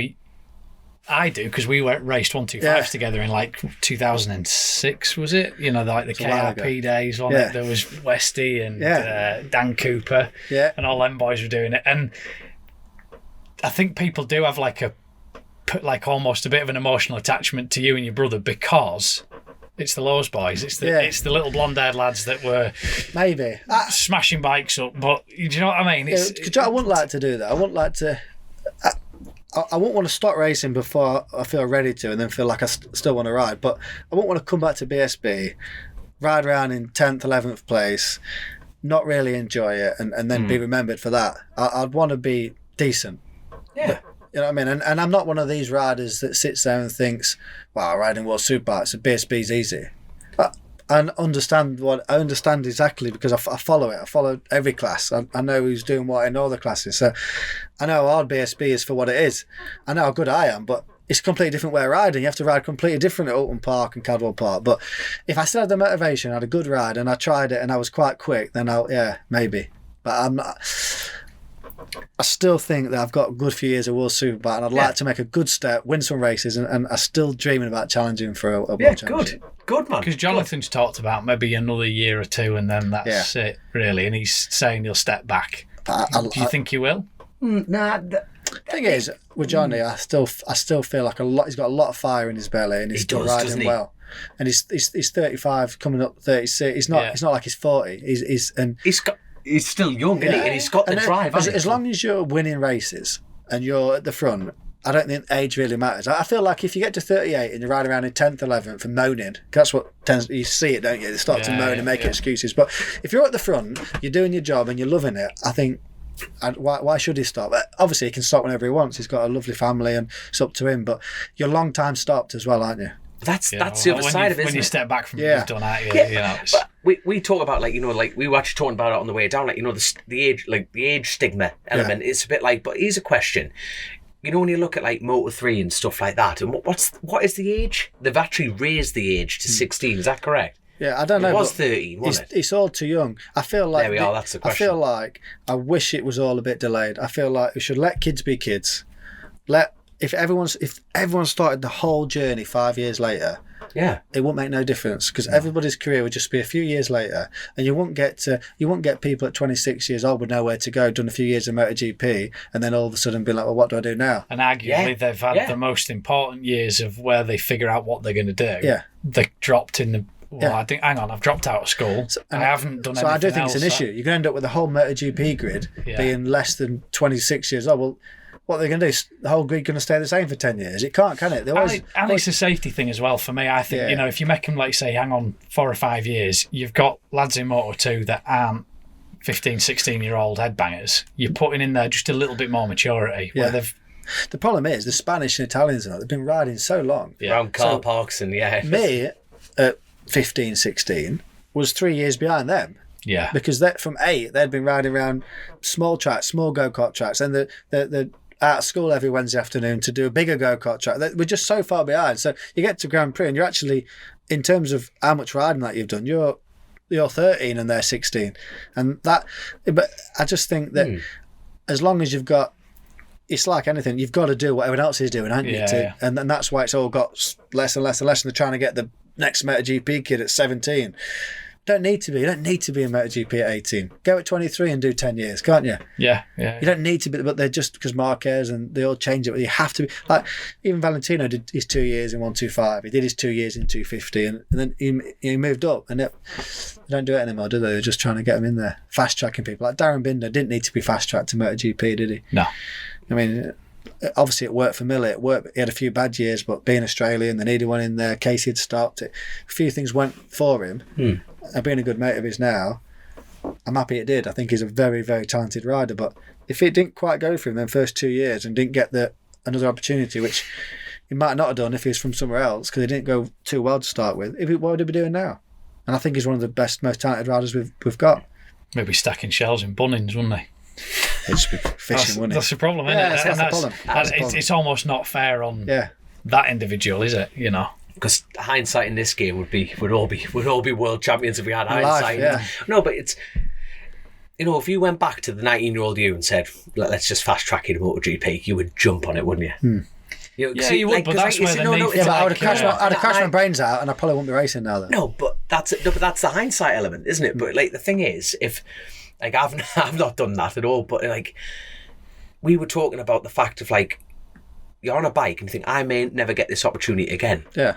And that's something that's hard to replace, isn't it? Every step in our lives have led up to that point. You think, this may never happen again. Yeah, so you've got no choice but to get everything you've got. That's the thing, isn't it? But I agree with you on the age. I do agree with you on the age element. The fact of like, it could be a kid a little longer. But then changing that, you'd have to delay motocross because you started off in the motocross background as well. And you think, are you just going to motocross for a bit longer? But you're going to go around car parks for a bit longer, and it's a question that could go in a loop forever, couldn't it? You know what I mean? I don't know the answer, but I know now. If you want to be an English MotoGP champion, your whole childhood, school, and everything has to be completely forgotten. Yeah. And you need to be in Spain. That's the only way to do it. You need to move to Spain or move to a hot country where you can ride all the time. You're not going to get any education with your mates, any education with school. And if you don't go well, what are you going to be doing then? You have no chance to get through life. You're just going to be used to a paddock life, and then what do you do? I'll tell you what, that is like, we're continuing like Chasin The Racin to keep Chrissy's legacy going. We built this show and everything. And that is definitely one of Chrissy's main established points about him. He never bragged about it, he never talked about it on air, but he knew how important his education was. Because his education got him into a job. He knew what he wanted. He wanted to be a bike racer, and that's what he became. He became a BSB rider. He fulfilled that dream. But even he knew, I need a plan B. And I think that is something that is actually not drilled. You're not a qualified electrician. At 15, you don't want to hear it. You don't want to hear that. No. But I think that's, and we had Sylvan on, and it was like that element of actually, where he didn't have a plan B, did he? No, he had no plan B. And you think there is more, unfortunately, in this world, there's more failures and successes. And you think that's something that is not drilled into this. No. And I think Chrissy was a perfect ambassador. For see, there is no creature like it. You think you work hard. You should have met him. He just worked. He was a different animal. But that is something that needs to be taught more. The fact of having a plan B. Unfortunately, I think I'll be stuck in my plan B. I want to be a pro TT rider. But what are you? You're like the jack of all trades. Lads, no, you just keep plate spinning, don't you? Of course you do. And doors shut, and you just pray to fuck another door's going to open, and I'm winging it through life every day, but I do try and think if there's any opportunity that comes up, I try and grab it. It doesn't matter what it is, whether it's with Triumph or whether it's riding electric scooters or whether it's landscaping or what, it doesn't matter to me. I've just got to I'm a grafter. I want to pay my bills and everything else, and I also like the fact that life throws you all these different variety of things. But you think like that because you're well educated, but I think in life, it goes back to that same thing that you said when you started with a little bit of a little bit of influence from the Haslams and then Hodgson. Yeah. The importance with these kids, and maybe it's just my opinion, but I think it echoes what you're saying. When they're 13 or 14, the importance of a manager or just a bit of an influence of somebody a little bit older to say, mate, I know that this is the be all and end all, and you know what, we believe in you. I'm going to support you 100% because I think you'll go far.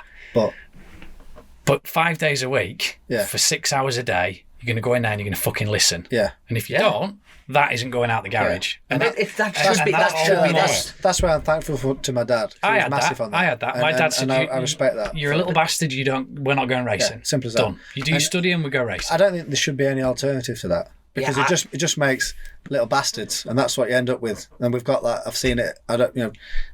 Loads of times I've seen kids come up to me and tell me, "Oh, I'm going to be." I think, well, you don't know what you're going to be, but what you should be doing is fucking going to school in case you're not that. And I can tell you what you are. You're a little shit. Yeah, and that's what. And English and British kids, we seem to be worse at that. We're a bit entitled. Well, I want to do that, so I'm going to do that. Well, no, you can't do that unless you work your balls off, mate. That's the only solution. Is to get up and work your balls off every day. That's actually the only solution, really. But how do you protect the young lads that are coming through it now? I don't know. Because that is the difficult thing, because we're back in that paradox to go and be world champion or like MotoGP quality. You need to sacrifice all of that, and that is what we're talking about. It's that element to do that. But as our beliefs, as we all just said, you need a foundation, and that foundation comes from graft. And I fully believe that, and I completely agree with you in the fact of like, actually, if you don't do your homework, you're not going riding this weekend, and I think there's less of that now. You know what I mean? From the parent, it's like, actually, you're going to go out. It's like, well, no. It's like even football, like Alan Shearer, Newcastle. They're on the way back, aren't they? I fucked it at the end there, but anyway. But like even when they became footballers, you think about there's no new footballers coming through taking on management jobs. When Shearer went to football, they had to have an apprenticeship in management. Yeah. They had to have an education alongside the football. And you think sport in general should have that. Yeah. Now, not just our sport. Like you need this to get that. Yeah, because you'll be amazed how many less kids will be on the grid. Yeah. And that will actually find out the crop. Yeah. Cream comes to the top. It's a bit like you're saying, shit, well, I want to do that.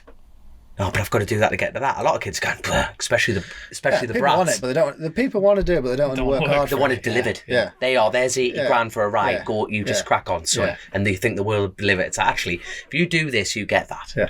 Yeah. That's how it should be, but it's not. Nah. It's hard But then the paradox continues because you need money to go into that. Like if I could pay for a ride, I would, but I really can't. But how much is a ride at Worlds? I don't, because I don't like this subject. Because no, honestly, because you're going to feel as passionate about it as I do. The balance is so wrong. It gets to me because I genuinely feel like, and I shouldn't say this on, we're all massively into racing, and obviously it's been the best years have well and truly gone, mate. Because soon as we arrived in a situation in motorsport where people at a world championship level, good riders, were paying to ride, and you're a good rider, the job's fucked. 100%. Because then, what chance has anyone got? Mm-hmm. Like, if nobody paid to ride, then nobody would pay to ride. This is my argument about another topic that I don't want to go into because I don't want to create a problem for myself, but exactly the same thing. It's the balance for this is wrong because there's still money coming into the sport. Yeah. But it's not going into the right places. No. And the people that are the stars of the show don't get it. No. It is hard. I've been like I said, massively lucky. Me and Sam, we've been professional for whatever many years and made a living out of racing motorbikes. Like when was young kids riding around on a BMX just pretending to be racers, that's what you dream about doing. Yeah. But it's hard for me to watch, and I look at people and I think they're paying to ride. In World Supersport's a good example, right? World Supersport is still a world championship level class, and it used to be a mega. I used to love watching World Supersport. You used to have Brock Parks, Kevin Curtin, all the Aussies was in there. Even Charpentier, Vermeulen, they're just Muggeridge. There's so many mega riders in World Supersport, and they did well. And then that was it. Then they went to World Superbike, and then you saw if they made the step. Or Soft Wogley made loads of money out of winning World Supersport. Andrew Pitt, you could go on. When now you've got people that are winning, I'm paying 100 grand or more to ride. So it will never recover from that. And what makes no sense to me is that I know a lad, and I won't say his name, who is fucking quick, and he's been asked by the team to go and ride in World Supersport, and he'll do well, but he has to take 300,000. Yeah. How does that work? I've never been to a job interview, but I've never heard of anyone going to a job interview before and sitting down and them going, mate, you're perfect. You can work at Asda's, but we need 20 grand off you, and you can do it. Yeah, and you're perfect for it. Yeah, you'll do exactly what we need. You'll bring all the results. But by the way, you need to start paying. No, because what happened about 10 years ago is people were doing that, and it's like car racing, and then people start running a team to make money. Yeah. The sole objective for some of them teams in World Supersport must be to make money. It's a business, and it shouldn't be. I don't agree with it. You're taking advantage of a passion. Yeah. Because there's me foolishly. If I had the money, I would pay for a ride because I want to be on the grid. And not only do I want to be on the grid, I want to be on the best bike possible. Exactly, and it's like. But it's not just they that, are, is it? and that's once it drips in, and I completely agree. In an ideal world, and if the world was perfect, yeah, it is hard because I understand that our game is expensive and you need money to go racing. I understand all of that. The second cigarettes went out the window. There was no big money. Blah blah blah blah. Yeah. So I understand that, but I just can't accept that. Don't get me wrong, right? There's the way the system works is when you're young, you start racing. It's a hobby. Like essentially, it's a hobby to start with, isn't it? If you're younger, it's a hobby, but if you get to we're talking about World Championship or even the top level of, let's say, British Superbike, professional level, then British Superbike, World Super. If you're at that level, you shouldn't be paying to ride. I don't think that's where the cutoff is. If you're younger and you're 16 and you want to, then fair enough. But at that level, invest in it. At that level, put some investment in. I'd rather ride completely standard bikes that were really cheap, to have the guys that are on the bikes doing their job get paid for it. I'd rather have that, wouldn't you? Yeah, 100%. Than watching World Supersport and thinking, yeah, he's doing all right, but he's paid 200 grand to ride that Yamaha, so he's probably going to have a good chance of winning. That's not how it should be. But how we fix that problem, I've got no idea. I'll tell you what, I'm glad you said that, because that is the ultimate question. How do you fix a problem like that? You don't. You can't, because like you say, the moment that it started happening in World Superbike. People come into World Superbike and ride for free or ride for hardly any money, but then of course they do, because it's a chance to get into World Superbike. But you're lowering the bar. You're just lowering it for everyone. Devaluing the whole sport. Yeah, and it's because you deserve your money. You know, Johnny Ray deserves your money. Top right. And that's how it should be. That's that strive to go. Like, you know, Johnny Ray deserves 6-time World Championship money, but the guy that's just come into Superbike deserves enough money to earn a living, so he can prepare properly. Otherwise, he's never going to beat Johnny Ray if he's got to go to work in a week. So that's where the balance, I just think, needs to be. And when the risks involved with racing motorbikes are there has to be something for it. Yeah, the mechanic's not going to pay to go to work, is he? That's what annoys me. And the chance of the mechanic going to work and not coming back. They're very, very slim, you know. Whereas you set off out the pit lane. It's horrible to, you know. It's something that I can't really talk about because it just gets me so we're down the rabbit hole here. But I think we're down the rabbit hole. I love it. I think a lot of people do feel that way about it. I think a lot of people do feel that way about it, but. Unfortunately, it's you know. The problem is it's expensive to do it, and it costs money. And the reality is, you say what you want about the teams, but if they haven't got the money, they can't go racing, can they? So it's really hard, and sponsorship and the whole corporate world, and even stuff like electric companies don't want to be involved in racing because it's seen as whatever it is with the way that it's all going electric. I guess it is going to go electric, isn't it? But I just bring back. If they bring, I'd rather put electric bikes in if we're going to get paid. If people get paid to ride them or anything, I just think that the balance needs to be. We need to be careful these next 5-6 years that it don't get bad. Because I think Moto3 and World Supersport and stuff, it's not good. No, I hadn't even thought about Moto3. It's mental, isn't it? Yeah. Those kids, like you say, kids coming into it, parents just mortgaging themselves up to the eyeballs just to get their kid in there, that realistically, when they've done that season, if they haven't done something with it, there's no more money in the pot, and the parents are left with a lifetime of debt to try and worry about. You know, do you know what? If I was terrifying. If my lad was racing now and he was 12 years old and he was saying to me, Dad, I want to be MotoGP World Champion, I'd be saying, "Oh, I like that." So I'd be saying, no, son, that's not. We aren't going to be able to do that. We're already 12. We're racing around Cadwell. We ain't going to be MotoGP World Champion. But do you know what you're going to be? You're going to be British Superbike champion, And if you do well enough and that gets you a chance to get to World Championship, mega. So let's do what we can. Let's work hard in super sport. And if you was 18, 19 years old, like Johnny Ray was when he was on the Red Bull H implant, winning races in BSB, that would be the best chance you had of earning a bit of money and maybe getting to World Superbike. But as soon as you get to Spain now and waste 2 seasons spending 150 grand to never get anywhere, job's gone, hasn't it? So I think you've got to commit to the BSB is a good, it's a series where if you do well, you can make money, can't you? And if I was looking at it from a business point of view, if I was looking at it from a just want to be world champion, then it's a hard one, isn't it? Yeah. Good, no, it's good to hear. It's good to hear an opinion from somebody. It's just to have honesty. You know what I mean? And that's what the show's about, isn't it? Because I wouldn't. This is purely my opinion, which means nothing. Thinking about if I had a lad, which I don't, that was racing, to go to Spain all winter and waste all that, and for them to take it for granted, to do all that in Spain. Like I go to Spain, I'm going to Spain next week to ride my supermoto and do some training. That's like an absolute dream that I feel guilty sometimes going, but then I think no, you've earned that, and that's your job, and it's part of it. And I'm preparing to be the best can of the season. Yeah. And I can think that, but if I had a kid and given them all that, to not really appreciate it, to race in Moto 2 in Spain, to never get a chance in Grand Prix, to come back anyway, which 9 times out of 10 is what's happening, I think I wouldn't do that. I don't know. I just don't think it would be. It doesn't seem like it's working, is it, for the British guys to get in there? Yeah, I know what you mean.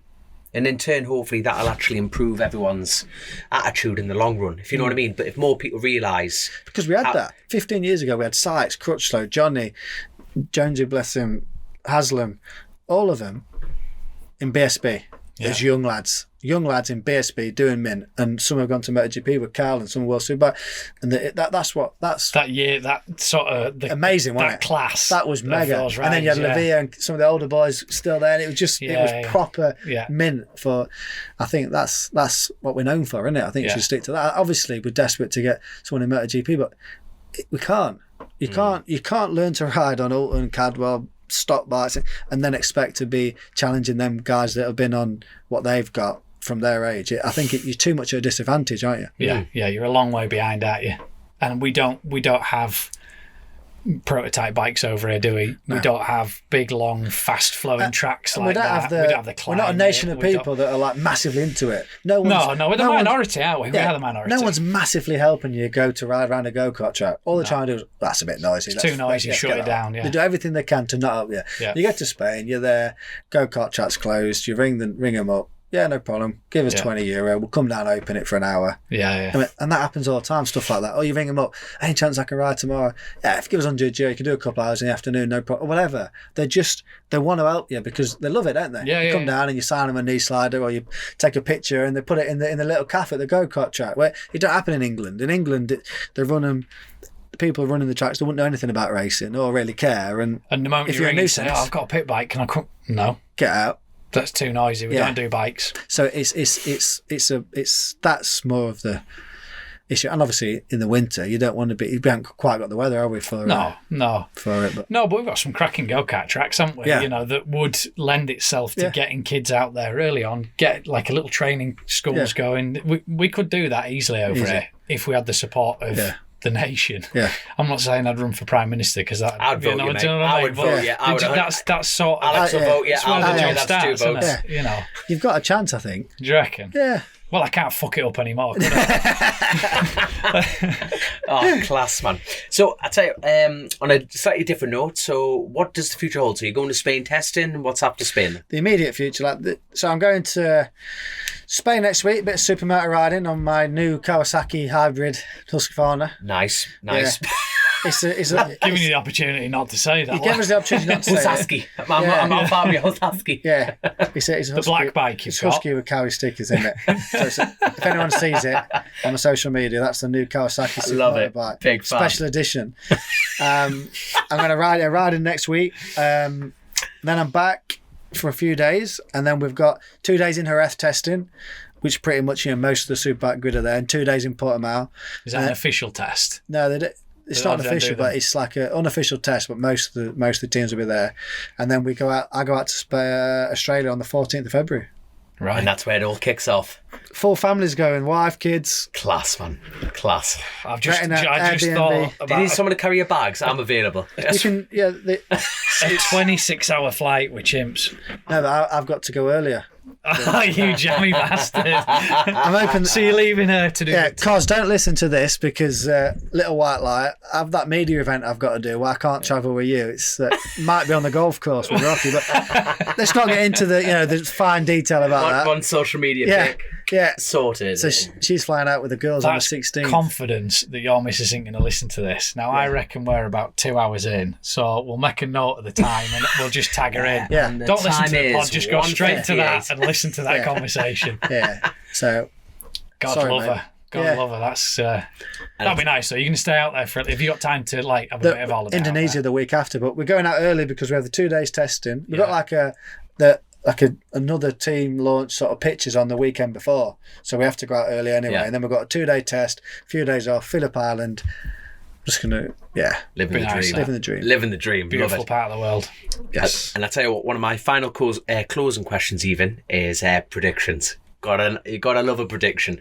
I want your World Superbikes, which is obviously going to be him. There you are, that's sorted. BSB. What else? MotoGP. Thanking you, Joe. What, the winner? Or? Yeah. I want for the title. World Superbike title. And outside bet in all 3 categories. I'm an outside bet for World Superbike then. Fair enough. But I think Bautista's going to win again. Right. Just because of that package. I think the package, they've got an even bit more power next year, which they don't need really. So, and he doesn't struggle up the straight. I feel like he had a bit of time in his pocket. I think tracks he's gonna have too much of an advantage. But I think I'm gonna win races, and if I get some confidence going, you never know, do you? Yeah. Good lad. MotoGP, I can't see anyone beating Pecco. Now he's won one. I think he's a guy that's fast, and he made some mistakes last year early on and still won. I think. As long as Bastianini and him don't have a hissy fit in the garage, I think Pecco could win again. BSB's a tough one. I think we've... Outside bet for MotoGP? Or you don't think there's an outside bet for MotoGP? You just think... My outside bet for MotoGP is Marc Marquez. Yeah. To get the bike sorted. That's an outside... How can Marc Marquez be an outside bet? But I still think that Honda's so far away. The Honda's so far away. So far off. But he's so good. Yeah.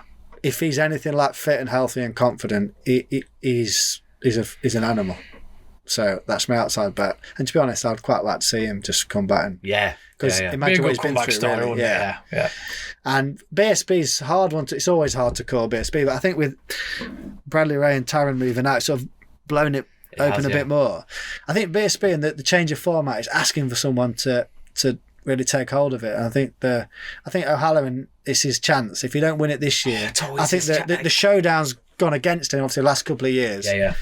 And whatever, but I think the bike's good, the package is good for the BSB tracks, and I think O'Halloran, I think it's his chance to win. So I'm going to go with O'Halloran for BSB. Outside bet. You don't think any of those 3 Ducatis have got a chance? Yeah, in BSB, as an outside thing is with bet. BSB, you've got 10 people that have got a chance, haven't you? Yeah. Outside bet for BSB.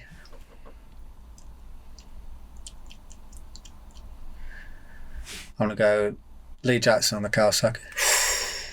I thought you were going to say him or Christian. Like I said, you could say 10 or 11 people. Yeah. So I like it. That's the beauty of BSB, isn't it? Yeah. That's the thing. That's why when everyone says, would you come back to BSB? Yeah, it's all right saying it. Come back right around the 15th. It's not as fun then, is it? It's easy to do that with young kids there. Yeah. It is. Racing is weird because, you if you took everyone to Aragon, it'd be a different story. But then you get to Alton Park and it's a completely different story again. So I'm happy that Bradley Ray's going to be in World Superbike. I don't know Taron in World Supersport on the Honda. I don't know enough about the bike. I'm hoping it's going to be all right. But that World Supersport, the rules, I'm lost with it. I don't know what they're doing. It's going to be hard, is that? Yeah, they're doing different revs and weights for every. The Triumphs is it 765? They've got that Ducati in that's like a superbike, and then what they race in superbike, it's like 1.5 superbike. That's what it feels like. Yeah. And so I don't really know. I don't know. I don't really have enough knowledge about how competitive that bike will be. hopefully it's good. Last question. Who's your mum's favourite? Your Sam. Look at the thought process. I know, this is proper. This is your mum. I think. I know, this is why he's taking his time. She probably worries about Sam more, and I'm my favourite. I was hoping for like a change on one of those. I absolutely love it. Absolutely love it. Well, I'll tell you what, looking at the time, and we've all got places to get and everything like that, but honestly, thank you so much. Thanks, boys. Hey, I'm jumping the gun here. I've been meaning to do this whole show. Ed is the man. You're wearing a Kex hoodie there, and Ed is the man. He is the man. I must thank him yet again. And he will be listening for sure. He's told me that. Well, Billy Bold stole this idea from like Chrissy and that, and took it to Ed, and Ed turned it into a masterpiece. So screw you, Ed. Well, Ed, send me if you listen, Ed, screw you, Ed. Everything that your podcast is only doing well because of this one. But that's it. That's facts. That's Chrissy through and through. Yeah. That, Look at that. I said it with a dead straight face. Because it's the truth, mate. No, but seriously, Ed's a legend. But like Ed can have it. Like he's literally got his own podcast, but we can have him as a guest. What a man, and he's supported you for a long time. He's got some funny stories as well. He's obviously with me, Sam, and even Leon, Thomas Earl. He's got some funny stories. It's called, and if you do get him on, it's called the All Rounder. He's not mega from a bike terms, like racing terms. Yeah. He can ride anything: off-road, enduro, trials, road racing, supermoto. So we call him the All Rounder. Unless you get the stopwatch out, then he just completely bottles it. You're a bottler, Ed. You're a bottler. Love it. Right. What a man. But thanks, guys. Thank you very much for making the time. But I tell you what, before, appreciated. I'm really sorry about this. I'm doing a terrible job at this. I really am. I must do some housekeeping before we fully wrap up. Obviously, thank you to all our patrons. Without you, that there is not a show. Global Moto, who have been dedicated, like with Chrissy in this show for a long, long time, and Bennett's. Please get signed up because without people like supporting the BSB like they are with Bennett's, get signed up, get your insurance through them because then we don't have the show that we have. And this, I promise you, this is the last time, Alex. Thank you so much for being on the show. Thank you, Joe. Cheers, It's been mate. great Thank you. crack, and we'll catch you later on. See you in a bit. See ya. Chasin The Racin, powered by Colchester Kawasaki. Part of the Global Moto Group, we supply new Aprilia, Moto Guzzi, Vespa, Royal Enfield, Kawasaki, Sim, Mutt and Benelli motorcycles.